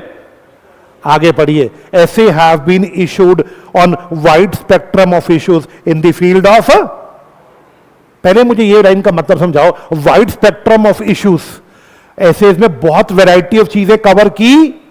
Wide spectrum मतलब बहुत चीजें कवर की गई हैं, और इसके अंदर एक स्टैंडर्ड थोड़ी ना, इतने सारे स्टैंडर्ड, उनमें अलग अलग चीजें कवर की गई हैं, रेंजिंग फ्रॉम, कहां से, पहला स्टैंडर्ड कौन सा है, ओवरऑल। उसके बाद डॉक्यूमेंटेशन का स्टैंडर्ड है, प्लानिंग का स्टैंडर्ड है, identifying and assessing the risk of material, इसका भी एक स्टैंडर्ड है, सैंपलिंग का भी स्टैंडर्ड है, एविडेंस का भी स्टैंडर्ड है, और ओपिनियन बना रहे हो ना, उसका भी एक।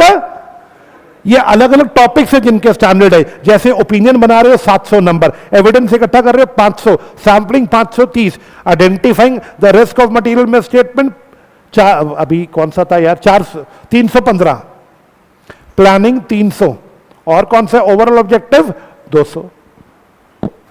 ये पूरी लाइन पॉइंट समझ आया?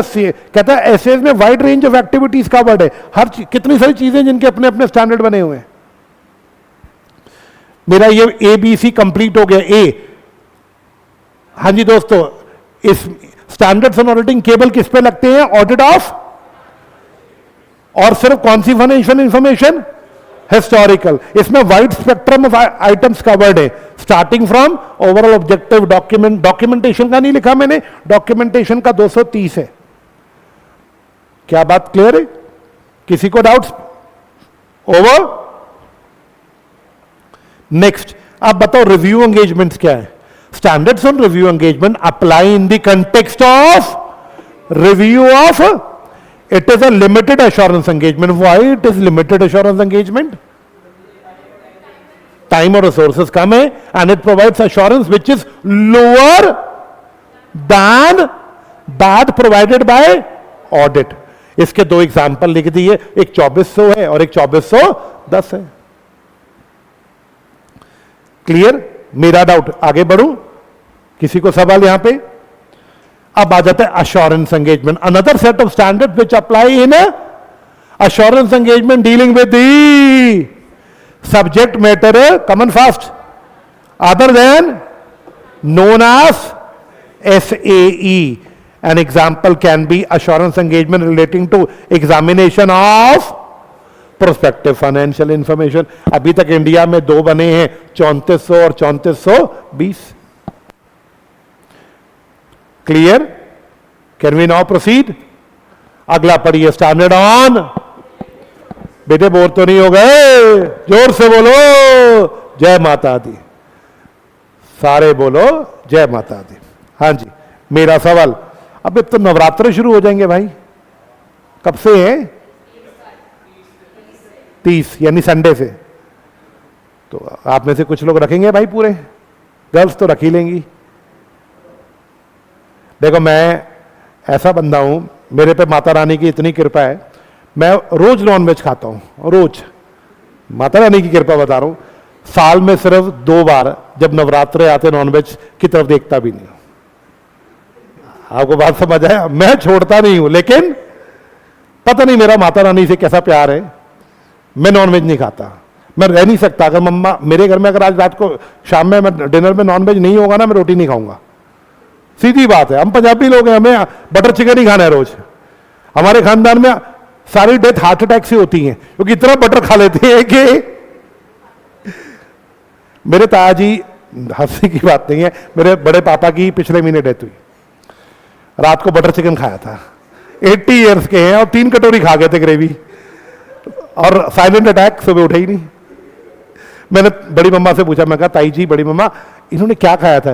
कहते मंदे तो है नहीं, गल बटर चिकन ही खाया थी और साथ में लच्छा पराठा। मेरी मम्मी मुझे कहती शर्म कर ले, शर्म, अपने ताया जी को देख ले। मैं कहा मम्मी वो 80 साल में गए, मैं तो 40 का हूं, कोई बात नहीं। मतलब पता नहीं यार, लेकिन जब नवरात्रि हो गए शुरू तो मैं नहीं खाऊंगा, पता नहीं यार ऐसा क्यों है, और मन भी नहीं करेगा खाने का, पता नहीं। नवरात्रों में तो मेरे को भंडारे की पूड़ी मिल जाए और आलू मिल जाए, मैं बड़ा दीवाना हूं उसका। आप लोग हैं? चलो let's come back. Standards on related service, the standards applies in to perform agreed upon procedure. Line को अंडरलाइन करा मैंने, agreed upon procedure.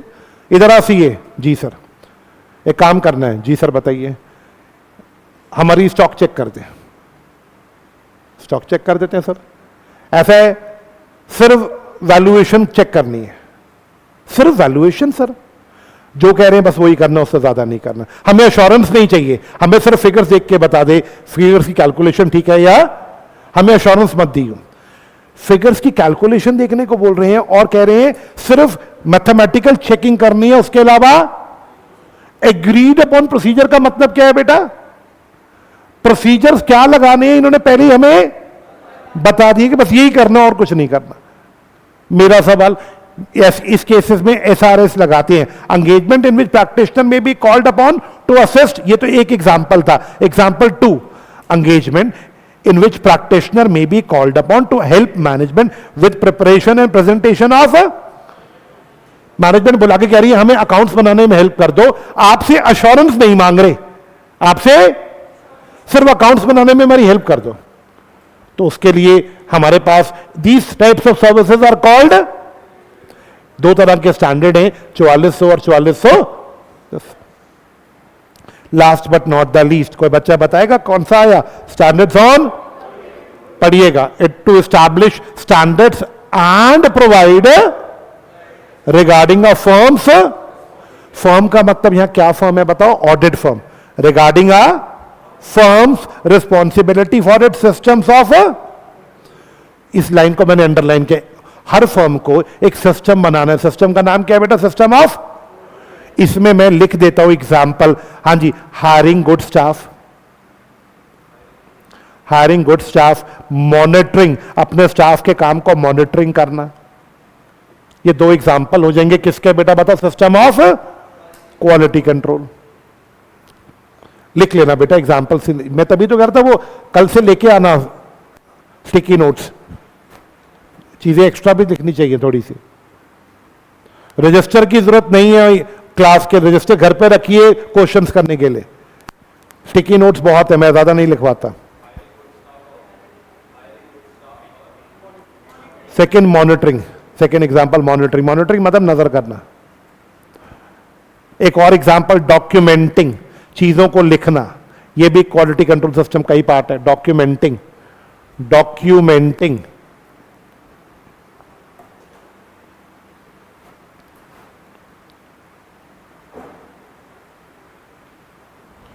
Can we proceed? अच्छा सिस्टम होना चाहिए क्वालिटी कंट्रोल का, चाहे ऑडिट करना हो, चाहे कोई और क्या देनी हो, चाहे क्या प्रोवाइड करनी हो, कुछ भी करना हो, पहले अच्छा सिस्टम तो, अच्छा क्वालिटी कंट्रोल सिस्टम तो होना चाहिए। आप बताओ, अच्छा स्टाफ सिर्फ ऑडिट के लिए चाहिए या हर तरह की सर्विस के लिए चाहिए? क्या बात क्लियर है? ए पॉइंट समझ आ गया? Can we proceed? It require auditor practitioner. देखो ऑडिटर के साथ प्रैक्टिशनर क्यों लिखा, क्योंकि ऑडिटर वर्ड सिर्फ ऑडिट में सूट करेगा। मैं तो कहूंगा ऑडिटर ना भी लिखो चलेगा, क्या वर्ड लिख देना, प्रैक्टिशनर में सब कुछ कवर हो जाता है ना। हर ऑडिटर एक सिस्टम एस्टैब्लिश करेगा, सिस्टम का नाम क्या होगा बेटा, क्या भी समझाया था क्या होता है क्वालिटी कंट्रोल सिस्टम? हां जी, सो दैट, एग्जांपल समझो, उसके पास जो पर्सनल हो, पर्सनल का हिंदी इंप्लॉइज, आर्टिकल्स, जो उसके पास स्टाफ हो, हां जी, वो सारे स्टैंडर्ड्स और लॉ को फॉलो ना करे या करे, अच्छा स्टाफ होना चाहिए जो आपके सारे स्टैंडर्ड्स और लॉ को फॉलो करे। Clear? System of quality control ensure issuing बढ़िया सी रिपोर्ट। एक छोटा सा एग्जांपल लेके बात खत्म करूंगा, आपको अगर क्लियर है यहां पर। आप बिग फोर में अगर आर्टिकलशिप करो ना, if you go to a big four, आप केपीएमजी में जाओ, ईवाई में जाओ, मान लो इन्होंने आपको बोला कि बेटा तुमने ओपनिंग बैलेंस चेक करने जाना है, तुम्हें क्या करेंगे, तुम्हें लैपटॉप दे देते हैं ये पहले दिन ही, उसके अंदर ना पूरा परफॉर्मा होता है कि तुम्हें ओपनिंग बैलेंस कैसे चेक करना है। इन्होंने लैपटॉप में पहले सारे स्टेप्स लिखे होते हैं कि ये सब कुछ चेक करना है। वो जो स्टेप्स होती है ना, वो स्टैंडर्ड नंबर 510 के हिसाब से लिखे होते हैं उन्होंने, ताकि आर्टिकल को 510 से कोई मतलब नहीं है, आर्टिकल तो वो स्टेप्स फॉलो करेगा। वो स्टेप्स तो लिखे किसने होंगे, सीएफएम ने लैपटॉप में लिख रखे हैं, ताकि जो ऑडिट हो वो किसके हिसाब से हो, स्टैंडर्ड्स के हिसाब। मीडियोकर फॉर्म्स में तुम्हें पेपर पे लिख के दे दिए जाएंगे और तुम्हें बोला जाएगा जो जो इसमें लिखा है तुम्हें वो करना है। और छोटे फॉर्म्स में सीए तुम्हारे साथ ही जाएगा, तुम्हें बोलता जाएगा बेटा ये स्टैंडर्ड के हिसाब से इसको ऐसे करो, इसको ऐसे करो। हो सकता है वो स्टैंडर्ड का नाम ना बोले तुम्हारे सामने, टेक्निकल हो जाता है ना स्टैंडर्ड का नाम बोलना, वो तुम्हें सिर्फ स्टेप बोलता जाएगा ऐसे ऐसे करो, मतलब ही हैज टू अश्योर कि स्टैंडर्ड्स कंप्लाई हो जाए। लास्ट में एक वर्ड है legal and regulatory requirements, law भी फॉलो हो। ऑडिट करते समय हम किसकी वॉल्यूशन नहीं कर सकते, लॉ की। अगर अच्छे से ऑडिट करेंगे तो बी सी पॉइंट में मैंने क्या बोला, अगर आप अच्छे से ऑडिट करोगे, अच्छे से काम करोगे तो अच्छी रिपोर्ट्स भी इशू करोगे। क्या बात क्लियर? मेरा सवाल, एक फर्म बढ़िया है या बेकार है ये उसकी बिल्डिंग पे डिपेंड नहीं करता। मेरी बात समझना मैं क्या बोल रहा हूं, आपके सीए फर्म के ऑफिस पे डिपेंड नहीं करता कि वो कैसा है। जिन्होंने जमुना पार देखी नहीं है, किस जिन्होंने नहीं देखी देखना, आज जाके फ्री पड़ी है अमेजोन पे, अमेजोन मिनी पे पड़ी है ना, फ्री पड़ी है, देख लो जाके। मेरा सवाल बच्चों जिन्होंने देखी है, मेरा क्वेश्चन, सीए फर्म था ना उसका भी एक, मुझे नाम नहीं याद सीए का क्या था, लोई LLP है ना, बात समझना। क्या उस फर्म ने स्टैंडर्ड्स फॉलो किए थे? गलत काम में उसके साइन करवा लिए थे? क्या उस सीए ने भी, लड़का जो था, लड़के का नाम क्या था, चलो XYZ जो भी था वो लड़का, उस लड़के ने साइन कर दिए थे बिना चेक किए? क्या ये क्वालिटी सही है या गलत है? गलत है। मेरा डाउट, लो जी आपके स्टैंडर्ड्स है मेरे सारे के सारे, सब बच्चे वो देखना। यार एक और वेब सीरीज है हाफ सीए, वो किसने वो देखी है आप में से किसी ने? वो कैसी है? स्टूडेंट की, मतलब वो मोटिवेशन है क्या सीए बनने के लिए? डिप्रेशन में है बंदा? अच्छा नहीं, जमुना पार तो सही है। शैंकी नाम होता है उस लड़के का, याद आ गया। वो उड़ता बहुत है, जमुना पार में नहीं रहूंगा, लक्ष्मी नगर में नहीं रहूंगा, याद आ गई वो। उसके पिताजी सीए होते हैं, ट्यूशन सेंटर चला रहे होते हैं। वो ट्रू है, बिल्कुल सही स्टोरी है, मतलब ऐसा ही होता है वहां पे, जैसे लक्ष्मी नगर दिखाया गया लक्ष्मी नगर वैसा ही है। हाँ जी, मेरा सवाल, आप में से कोई नहीं गया लक्ष्मी नगर कभी? नहीं गए? आप परेशान हो जाओगे वहां की गलियां देख के। आप जैसे वहां क्लासेस चल रही हैं, गंदगी आपको अच्छी नहीं लगेंगी। मेरा सवाल, कैन वी नाउ प्रोसीड? 5 तरह के स्टैंडर्ड थे। ऑडिट करना है तो ऑडिटिंग स्टैंडर्ड, रिव्यू करना है तो रिव्यू स्टैंडर्ड्स, अदर अश्योरेंस देनी है तो अश्योरेंस स्टैंडर्ड। क्या बात क्लियर? और आगे क्या बात समझ आया? अब एक सवाल था मन में, सर इन्वेस्टिगेशन के लिए कोई स्टैंडर्ड नहीं बना क्या? बच्चे प्रैक्टिकली स्पीकिंग, सीए कभी कोई इन्वेस्टिगेशन करता ही नहीं है। इन्वेस्टिगेशन सरकार करवाती है जब किसी जगह पे उसे फ्रॉड लगता है, सरकार अपने ही बंदों से करवाती है, सीए से नहीं करवा। सीए कभी इन्वेस्टिगेशन करते ही नहीं, करते तो वो सीए इंस्टीट्यूट को रिक्वेस्ट करते कि एक इन्वेस्टिगेशन का भी स्टैंडर्ड बना के दो, लेकिन अभी तक जरूरत ही नहीं पड़ी। इसका मतलब सीए लोग इन्वेस्टिगेशंस नहीं करते, सरकार ही कराती है वो। बोलो जी क्लियर? अब मेरा नेक्स्ट सवाल सब बच्चों से, क्या हमें ऑडिट करते समय स्टैंडर्ड ऑन ऑडिटिंग फॉलो करना है, यस या नो? अगर किसी रीजन से कोई स्टैंडर्ड फॉलो नहीं हो पा रहा तो क्या हमें यह बात लिखनी पड़ेगी कि हमने कौन सा स्टैंडर्ड क्यों फॉलो नहीं किया? कभी हो जाता है ऐसा कि आपको स्टैंडर्ड फॉलो, एग्जाम्पल कोरोना में क्या कुछ स्टैंडर्ड फॉलो नहीं हो पाएंगे क्योंकि घर से ही ऑडिट हो रहा था, तो स्टैंडर्ड्स के कुछ पोर्शन फॉलो, तो क्या रीजन लिखनी पड़ेंगे? Due to lockdown and these things we are not able to comply with the standards completely. ये देखो पढ़ो, it is the duty of to see that in engagements undertaken by, अगर ये duty है तुम्हारी, तुम्हें स्टैंडर्ड फॉलो करने पड़ेंगे। इफ नॉट एप्लीकेबल, अगर तुम्हारे पे कोई स्टैंडर्ड सूट ही नहीं कर रहा, एग्जांपल देती है, अगर तुम किसी कंपनी का ऑडिट पहली बार कर रहे हो, वो ऐसी कंपनी जिसका पहला ईयर है, पहले ईयर में किसी कंपनी के पास ओपनिंग बैलेंसेस होंगे, यस या नो? कंपनी का फर्स्ट ईयर ऑफ इनकॉर्पोरेशन है, उसमें ओपनिंग बैलेंस तो कुछ होता ही नहीं है। ओपनिंग बैलेंस तो बैलेंस शीट में सेकेंड ईयर से दिखती है। तो पहले साल अगर किसी कंपनी का ऑडिट करने जा रहे हो तो उस कंपनी का पहला साल है, तो वहां पे ऐसे 510 एप्लीकेबल नहीं होगा क्योंकि वहां पे कोई ओपनिंग बैलेंस है ही नहीं। If it is not applicable, उसे डॉक्यूमेंट करना पड़ेगा उसने क्या प्रोसीजर लगा के अपने ऑब्जेक्टिव्स अचीव किए, मतलब उसे रीजन लिखना पड़ेगा कि क्यों नहीं एप्लीकेबल। हाँ जी, आपने अगर कभी भी डिपार्चर किया है तो आपको डॉक्यूमेंट करना पड़ेगा। डॉक्यूमेंट का मतलब क्या होता है बेटा? डिपार्चर का मतलब बताओ पहले क्या होता है डिपार्चर? अगर आपने स्टैंडर्ड फॉलो नहीं किया तो आपको रीजन फॉर डिपार्चर बताना पड़ेगा। सी पॉइंट पढ़ो, बी रहने दो अभी, ए और सी में बताओ। क्लियर है? आवाज नहीं आई? अब एग्जाम्पल एक और लेता हूं बी पॉइंट समझाने के लिए। मान लो एक स्टैंडर्ड में कुछ लिखा है लेकिन वो बहुत हाई लेवल की बात है और जिस कंपनी का तुम ऑडिट कर रहे हो बहुत छोटी है। तुमने कहा यार ये जो स्टैंडर्ड में लिखा है ये तो इस बिजनेस के ऊपर सूट ही नहीं कर पा रहा क्योंकि ये बहुत बड़े लेवल पे लिखा है। तुमने क्या किया? तुमने स्टैंडर्ड का छोड़ के अपने हिसाब से ऑडिट कर दिया। अब तुम्हें लिखना पड़ेगा कि मैंने स्टैंडर्ड फॉलो नहीं किया क्योंकि एंटिटी का साइज बहुत छोटा था, मैंने अपने हिसाब से ही ऑब्जेक्टिव तो रीजनेबल एश्योरेंस देना है ना, मैंने अपने दिमाग से ही ऑडिट करके क्या दे दिया है, रीजनेबल। अब ये बी पॉइंट पढ़ो मेरे साथ एक बार। इफ नॉट एप्लीकेबल, हमारे वो स्टैंडर्ड लग ही नहीं पा रहा उस एंटिटी के ऊपर, he is required to document how, what is alternative procedure जो सीए ने अपने हिसाब से लगाए हैं, achieve the purpose of required procedure. आपने जो ऑल्टरनेटिव लगाए अपने हिसाब से, क्या पर्पस अचीव हो गया? ये बात आप लिख देना कि जी मैंने वो स्टैंडर्ड नहीं लगाया, उसकी जगह अपने हिसाब से ऑडिट कर दिया। मेरा डाउट, अगर आप पूरी देखो इसमें और इस पॉइंट में डिफरेंस देखना, अगर स्टैंडर्ड नहीं लग पा रहा, कमन फास्ट ऑल्टरनेटिव लगा लो, बी पॉइंट कह रहे हैं। सी पॉइंट, अगर बिल्कुल ही नहीं लग पा रहा, ऑल्टरनेटिव भी नहीं है कोई, तो फिर रीजन लिख दो कि हमने स्टैंडर्ड छोड़ दिया, ऑल्टरनेटिव भी कुछ नहीं है हमारे पास। सी पॉइंट कह रहे हैं रीजन लिख दो कि तुमने स्टैंडर्ड फॉलो क्यों नहीं किया। बी पॉइंट क्या कह रहा था, अगर स्टैंडर्ड नहीं लग पा रहा उसकी जगह ऑल्टरनेटिव लगा के बताओ क्या ऑब्जेक्टिव अचीव हुआ या नहीं हुआ। बात समझ आई या नहीं आई? दोबारा क्वेश्चन 1 नहीं हो पा रहा, क्वेश्चन 2 कर लो। ये कौन सा पॉइंट है?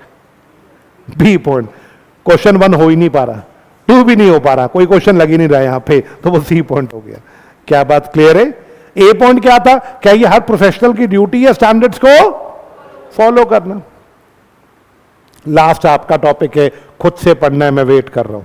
लास्ट टॉपिक मैं नहीं पढ़ाऊंगा, पढ़ के आओ, मैं वेट कर रहा हूं।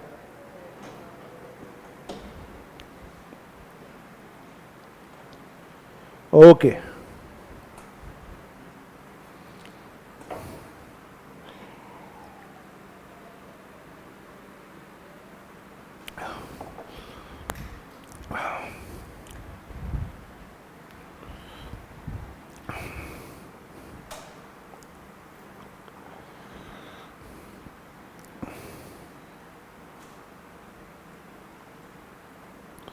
बेटा, बेंचमार्क्स क्या होते हैं, कोई बताएगा? बेंचमार्क्स एक स्टैंडर्ड्स है।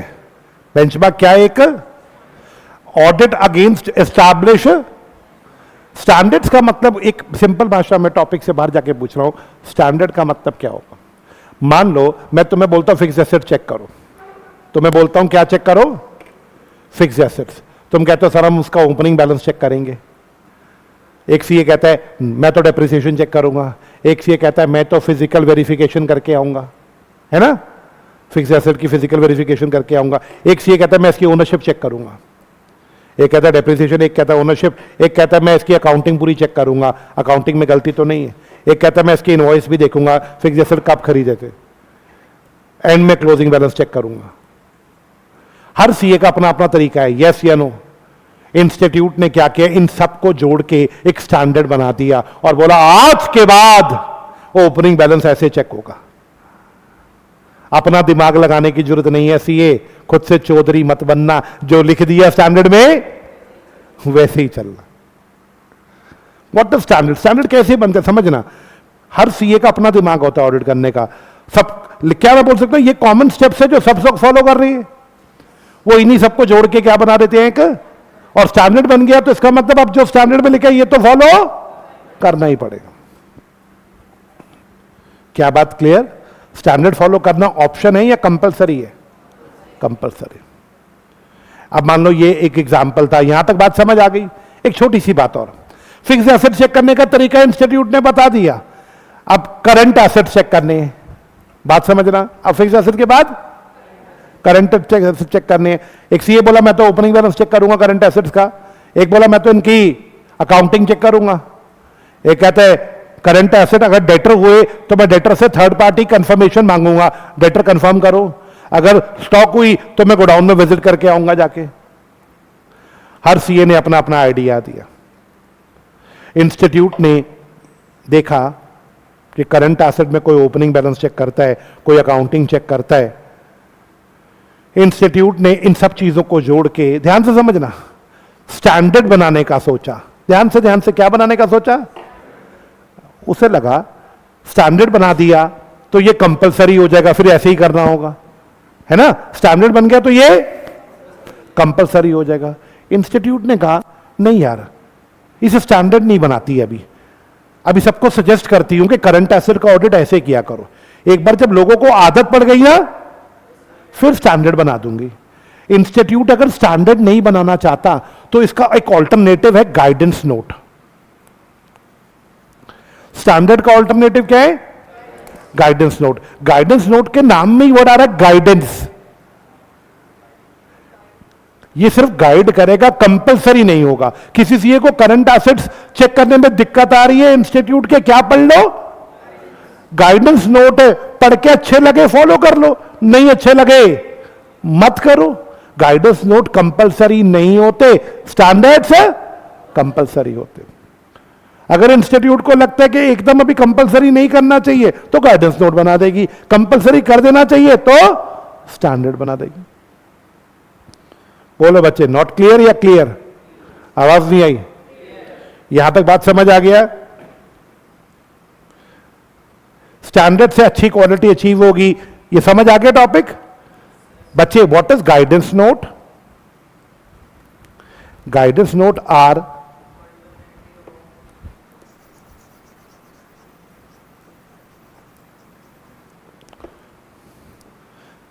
some kinds of suggestions, simple bhasha, some kinds of suggestions to practitioners,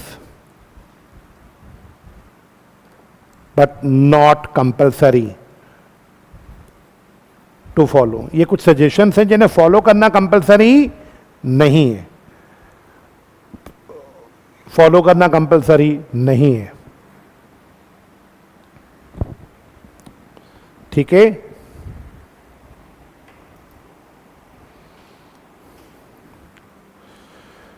standards की बात भी खत्म हो गई भाई लोग। चलिए, कोई सवाल? तो इसके साथ ही भाई और बहनों हमारा चैप्टर 1 खत्म हो गया। लो जी। अब एक बच्चा, कंचन नाम की एक बच्ची पूछ रही है ऑनलाइन में, ऑडिट का सिलेबस कब तक खत्म होगा? मैंने बोला I need 50 to 55 classes. 50-55 class लग जाती है। क्लास अगर हफ्ते में 6 दिन हो रही है, अगर हफ्ते में 6 दिन हो रही है, आज तारीख हो गई 26, आज है चौथी क्लास। मेरा आप मान लेना अभी तकरीबन 46 या 47 क्लास, मैं 50 लेता हूं। आप मार्जिन कितने का लेके चलना?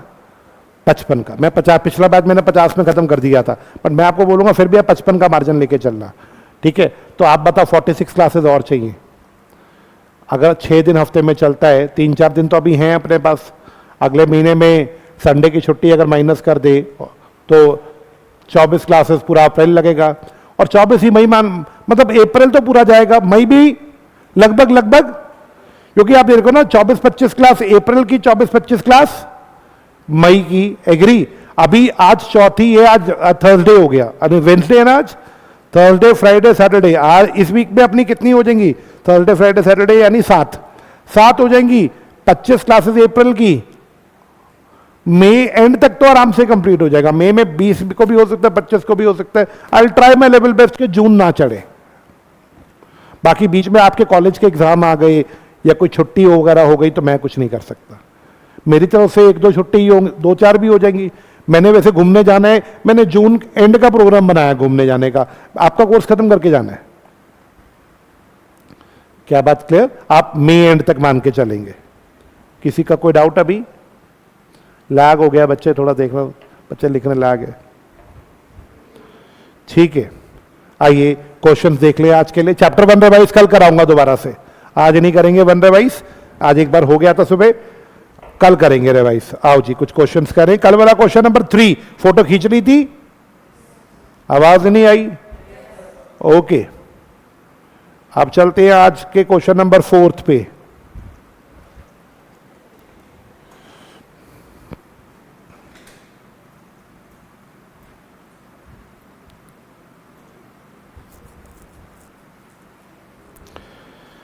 बेटा क्वेश्चंस मैं चेक करूंगा, जल्दी से ध्यान रखना।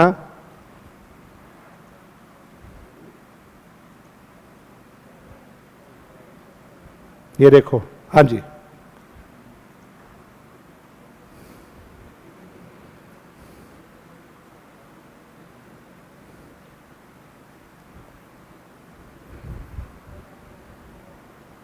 ये बाद में देखेंगे इसको ना।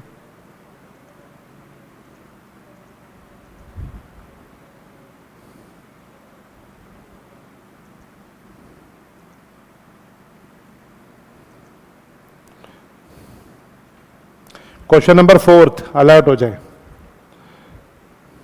Mic ready. क्वेश्चन 4 पढ़ेंगे सब लोग, आंसर एक बच्चा करेगा।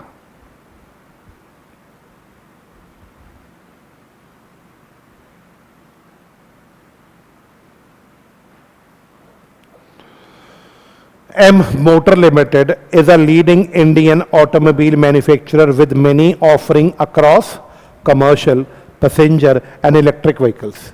एम लिमिटेड एक कंपनी है, ऑटोमोबाइल कंपनी, जो अलग अलग तरह की व्हीकल्स बनाती है।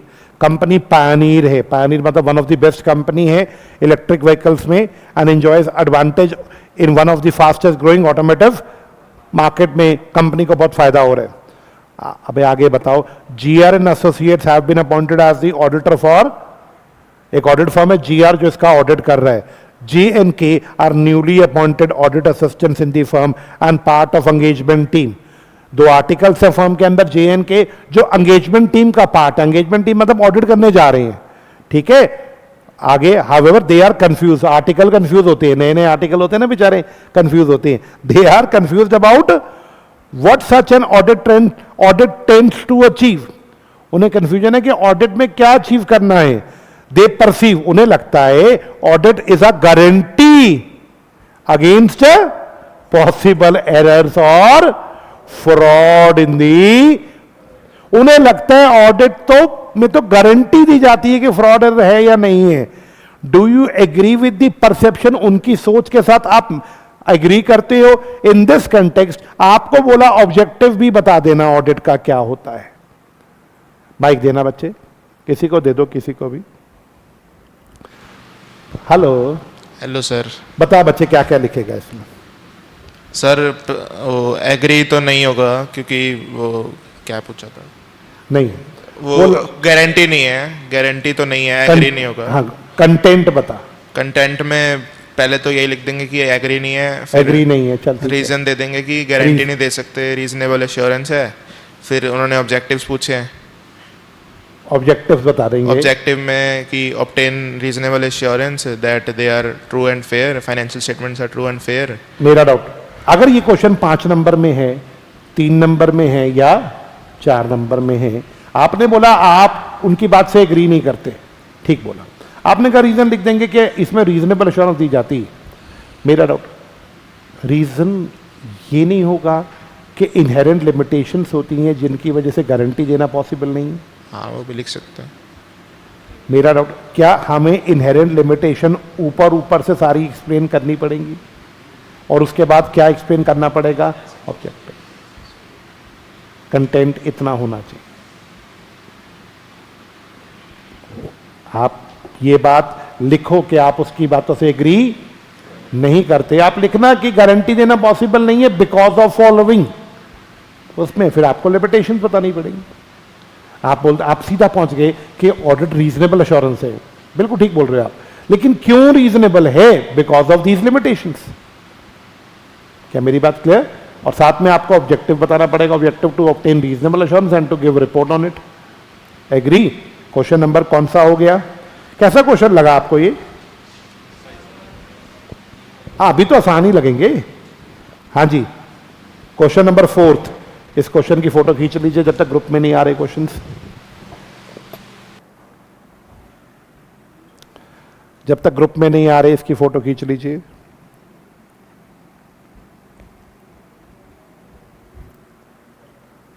क्वेश्चन नंबर 4 होगा ये आपका। आपको ग्रुप में प्रॉपर नोट्स मिलेंगे इन क्वेश्चंस को, एक पूरा PDF आएगा क्वेश्चन नंबर वाइज, है ना? अभी फिलहाल आप लिखते रहो बस।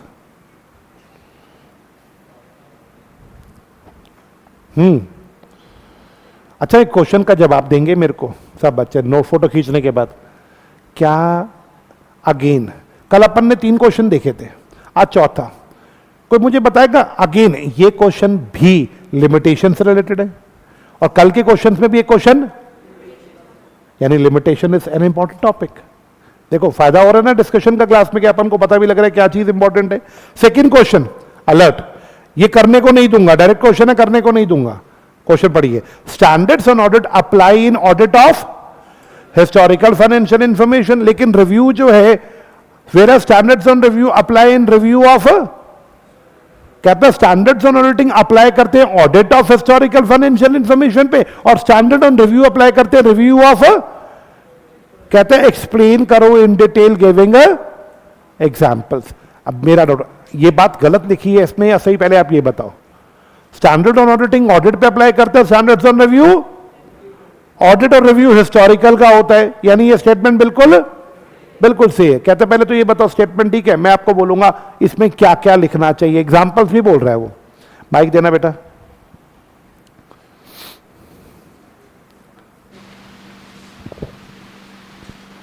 हाँ बच्चे,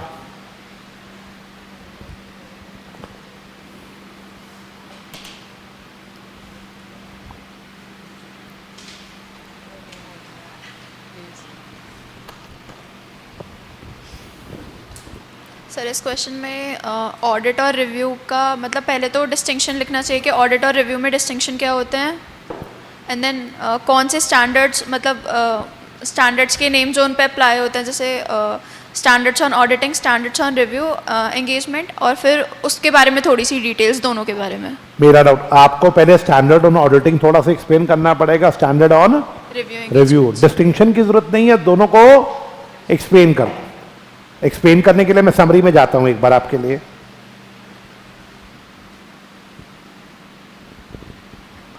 बच्चों बताओ, क्या मेरे पास स्टैंडर्ड ऑन ऑडिटिंग का ये कंटेंट है? स्टैंडर्ड ऑन, क्या इसके एग्जांपल्स भी गिवन है यहाँ पे?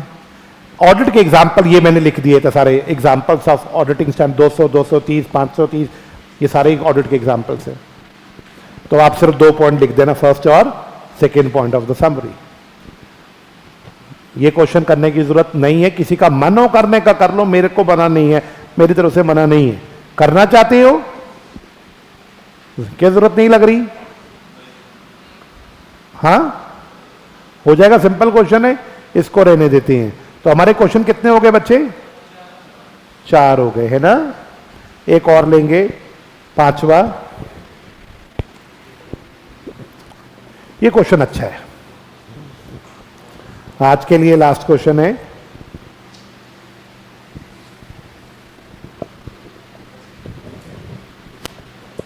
कीर्ति या CA student have joined articles in a reputed audit firm.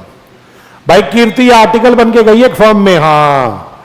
She consider audit engagement to be an assurance engagement. उसे लगता है ऑडिट एक अश्योरेंस एंगेजमेंट है। मैं आपसे पूछता हूं, कीर्ति गलत बोल रही है या ठीक बोल रही है? ऑडिट में अश्योरेंस ही दी जाती है। अभी उसमें वाइड या लो की बात नहीं करी, वैसे तो अश्योरेंस दी जाती है ऑडिट में, यस या no? She consider audit engagement to be an, ठीक बोल रही है यहां तक। तो her understanding is that audit engagement is the only kind of in which practitioner gives a written assurance report in appropriate form. उसकी सोच ये है कि ऑडिट ही केवल एक अश्योरेंस एंगेजमेंट है। क्या ऑडिट में ही एश्योरेंस दी जाती है? रिव्यू में भी एश्योरेंस दी जाती है, और एक तीसरा अदर एश्योरेंस भी होती है प्रोस्पेक्टिव पे, यस या नो? उसको लगता है केवल कमन फास्ट ऑडिट पे एश्योरेंस दी जाती है, बट मैडम रिव्यू पे भी एश्योरेंस दी जाती है और अदर एश्योरेंस भी होती है, अदर एश्योरेंस भी होती है, यस या नो? मैडम आप गलत बोलती हैं। बोलो बच्चे, क्या बात सही है मैडम की? मैडम गलत सोच रही है? मैडम को क्लियर कर देंगे कि ऑडिट में ही एश्योरेंस नहीं दी जाती, रिव्यू और अदर एश्योरेंस भी हो सकती है। एग्री? हाउएवर, अब उसकी एक फ्रेंड है कीर्ति की, सौम्या। अब इनकी भी सोच देख लेते हैं क्या है। Her friend Saumya does not agree with her. Saumya कहती है कीर्ति तो गलत कह रही है।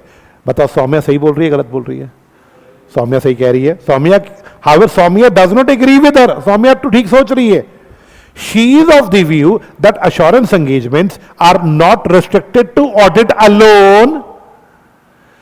सौम्या को लगता है अश्योरेंस सिर्फ ऑडिट में नहीं दी जाती, और में भी हो सकती है।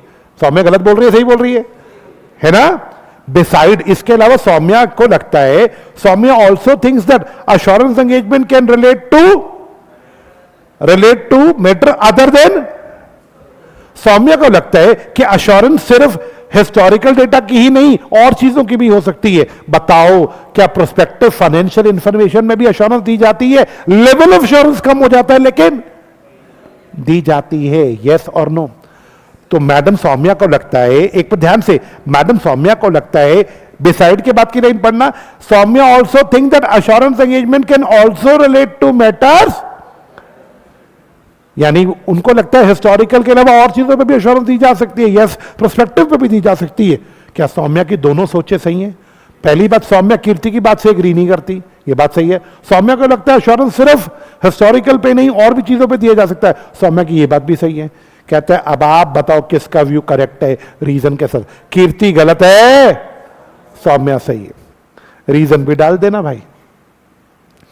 इसमें क्या क्या लिखना पड़ेगा आप बताओ, मैं समरी खोल रहा हूं आपके सामने। ये लो जी आपके सामने,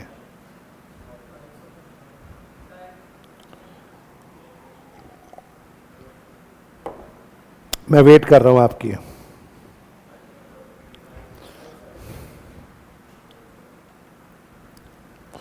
सच बोलूं इसमें क्या लिखना पड़ेगा? माइक देना जरा, पहले आपकी व्यू ले लेते हैं ना पहले, फिर मैं तो कंक्लूजन दूंगा ही दूंगा। माइक देना बच्चे किसी को।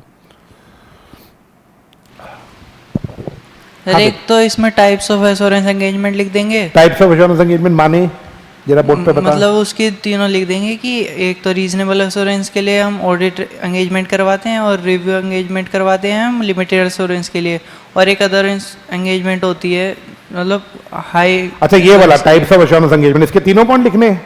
Yes reasonable assurance, limited assurance और अदर एश्योरेंस, ये तीनों लिख देंगे। Yes sir. ठीक है, ये तीनों लिख देंगे, ये वाला बॉक्स। उसके बाद ये तीनों के अलावा और भी कुछ लिखना पड़ेगा। उसके बाद जो थोड़ा सा मैं एक राय दूंगा, थोड़ा सा हिस्टोरिकल और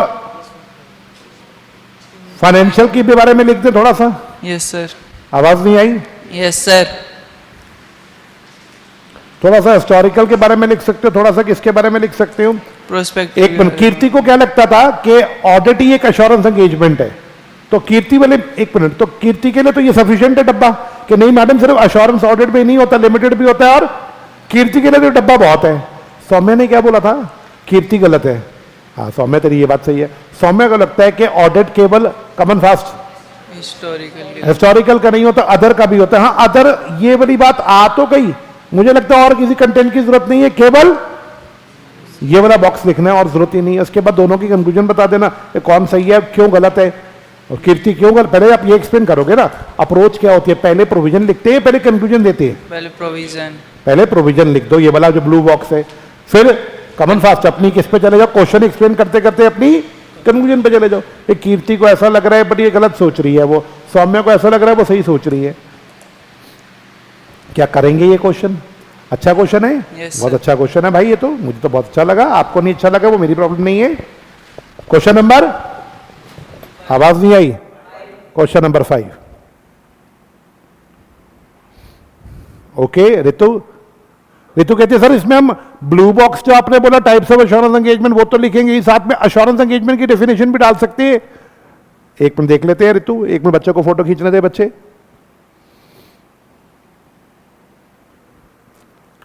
बच्चों चैप्टर 1 खत्म हो गया, कैसा है चैप्टर 1? हो जाएगा। अच्छा ऋतु ने बोला कि इसमें सर हम इसके साथ साथ एश्योरेंस एंगेजमेंट की डेफिनेशन कहां है भाई? ये रही, कहते सर ये डेफिनेशन भी डाल देती है। आप डालना चाहो अच्छी बात है, डाल दो, कंटेंट बढ़ाने के लिए डाल दो एश्योरेंस एंगेजमेंट की डेफिनेशन। हिस्टोरिकल प्रोस्पेक्टिव किसी को लिखने का मन करे लिख दे, कंटेंट बढ़ाने के लिए 5 नंबर का लग रहा है कंटेंट कम पड़ रहा है, लिख दो भाई, कोई दिक्कत नहीं। क्लियर मेरा सवाल? तो चैप्टर 1 इसके साथ हमारा खत्म होता है। एक बार इधर आओ, आज हमने क्या पढ़ा है? Engagement and quality control standards, यही पढ़े हैं ना हमने आज। एक बार जल्दी से देखना, स्टैंडर्ड्स ऑन ऑडिटिंग ऑडिट के लिए बने, रिव्यू वाले किसके लिए बने? अदर एश्योरेंस में अदर एश्योरेंस दी जाती है, रिलेटेड सर्विस अलग चीज है, यस और नो। फिर again standard on auditing same बातें आ गई। देखो एग्जांपल है 200, 230, 315, मैंने समरी में सारे लिखे थे। रिव्यू के लिए 2400, 2410 सेम बातें मैंने समरी में बताई हैं। अश्योरेंस के लिए ये दोनों हैं। एग्री, रिलेटेड सर्विस की बात मैंने करी है 4400 और 4400। एक क्वालिटी कंट्रोल स्टैंडर्ड भी है SQC 1 जो कहता है फर्म को क्या एस्टैब्लिश करना चाहिए, क्वालिटी कंट्रोल सिस्टम। स्टैंडर्ड्स की क्या नीड है, क्या ये हमने पढ़ा था box, why are standard needed? Yes. Duty क्या है हमारी, कोई बताएगा? अगर फॉलो नहीं हो पा रहे तो ऑल्टरनेटिव लगाओ, ऑल्टरनेटिव भी नहीं लगा पा रहा तो रीजन बताओ। ये वो वाली बातें आ गई। घर जाके इसको लर्न करना है, समरी में से बुक से अच्छे से रीड करना है और लर्न करना। एक ही पेज आज लर्न करने को समरी का, अगर जिसमें 3 पेज कर रखे हैं तो एक पेज लर्न करने में 20 से 25 मिनट, रीडिंग में 15-20 मिनट और 2 क्वेश्चन करने में भी आधा घंटा, तो अप्रॉक्सीमेटली 1 घंटा भी घर पे जाके ऑडिट पढ़ लेंगे। बच्चों आप सच बताना, जिन्होंने क्वेश्चन करे हैं, जिन्होंने नहीं करे कोई बात नहीं, कर लेंगे वो। जिन्होंने क्वेश्चन करे, ऑडिट में कॉन्फिडेंस लेवल कैसा है? साथ साथ लर्न हो रहा है, क्वेश्चन हो रहे, कॉन्फिडेंस लेवल है ऑडिट में या नहीं है? आप अपना कॉन्फिडेंस लेवल बढ़ा भी सकते हो, घटा भी सकते हो, आपके हाथ में है। मेरी बात समझ आ गई होगी। अगर आप साथ साथ लर्न कर लोगे, साथ साथ लिख लोगे तो आपका कॉन्फिडेंस लेवल, मैं एक एक क्वेश्चन डिस्कस करूंगा। अभी भी चैप्टर 1 के क्वेश्चन है मेरे पास, वो मैं कल कराऊंगा। एक दिन में 2 या 3 क्वेश्चन ही ज्यादा से ज्यादा मैं कराता हूं, ज्यादा नहीं कराना। आप लिखो, मैंने आपका रजिस्टर में तकरीबन 150-200 क्वेश्चन लिखवाने हैं। आप बताओ, अगर 200 क्वेश्चन लिख लिए, क्वेश्चन की लैंग्वेज अलग आ जाएगी, लेकिन चीज तो ये तो लिमिटेशन आएंगी, या स्कोप आएगा या ऑब्जेक्टिव आएगा। तुमने इतना बार क्वेश्चन पढ़ रखे होंगे कॉमन फास्ट के, तुम्हें प्रॉब्लम आने नहीं चाहिए। लर्निंग पे जोर दो बेटा, लर्निंग पे। किसी को कोई डाउट? अभी 12:15 हुए हैं, क्या करें अब? क्वेश्चन और करें? नहीं सर, और क्वेश्चन नहीं, टारगेट है ही नहीं, ज्यादा क्यों पढ़ाऊं मैंने तो बोला मैं वो टीचर नहीं हूं, टाइम बचा अगला चैप्टर शुरू कर दो। ना ना ना, I am not like that. चलो यार, टेंशन नहीं लेनी। यस, डाउट किसी के पास कोई है? बुक से पढ़ना है, बुक को प्लीज इग्नोर नहीं करना। किसी का कोई डाउट है? खत्म करें फिर आज की क्लास को, ब्रेक थोड़ी लंबी हो जाएगी। जिनको लग रहा है ब्रेक लंबी हो जाएगी, वो 2 क्वेश्चन अभी बैठ के लर्न कर ले या कर ले, वो आपका है। माइंड टाइम अपने हिसाब से मैनेज करो। मेरी तरफ से आज आप फ्री हैं, आज के लिए सफिशिएंट करते हैं क्लास को। कल से मिलेंगे तो चैप्टर 2 शुरू करेंगे। मैं ये अज्यूम करूंगा कि कल से आएंगे तो क्वेश्चन सारे कंप्लीट होंगे, लर्न होगा। अब सच बताना, तुमने नहीं करे क्वेश्चन, 1 मिनट मेरी बात सुनना। आज कितने हो गए क्वेश्चन टोटल? अब कहां पहुंच गए हम? 5। अब 5 करने में दिक्कत नहीं होगी, सच बता। कल तक ये 8 हो जाएंगे, दिक्कत का लेवल बढ़ जाएगा। एक टाइम ऐसा आएगा 68 क्वेश्चन पे, 70th क्वेश्चन पे पहुंच जाएंगे। कोई बच्चा ऐसा हो गया सर मैंने 15-20 ही किए थे। फाउंडेशन में ऐसे बच्चे थे, फाउंडेशन में हमने 150 क्वेश्चन किए थे। वो तो बच्चों के नंबर नहीं गए ज्यादा अच्छे। हाईएस्ट इस बार फाउंडेशन में मेरा 73 गया। मैं तुम्हें सच बताऊं क्यों गया 73। इस बार के पेपर में फाउंडेशन लॉ में तकरीबन 30-40 नंबर का पेपर नया था, रेपिटेटिव क्वेश्चंस नहीं थे। क्या मेरी बात समझ गए?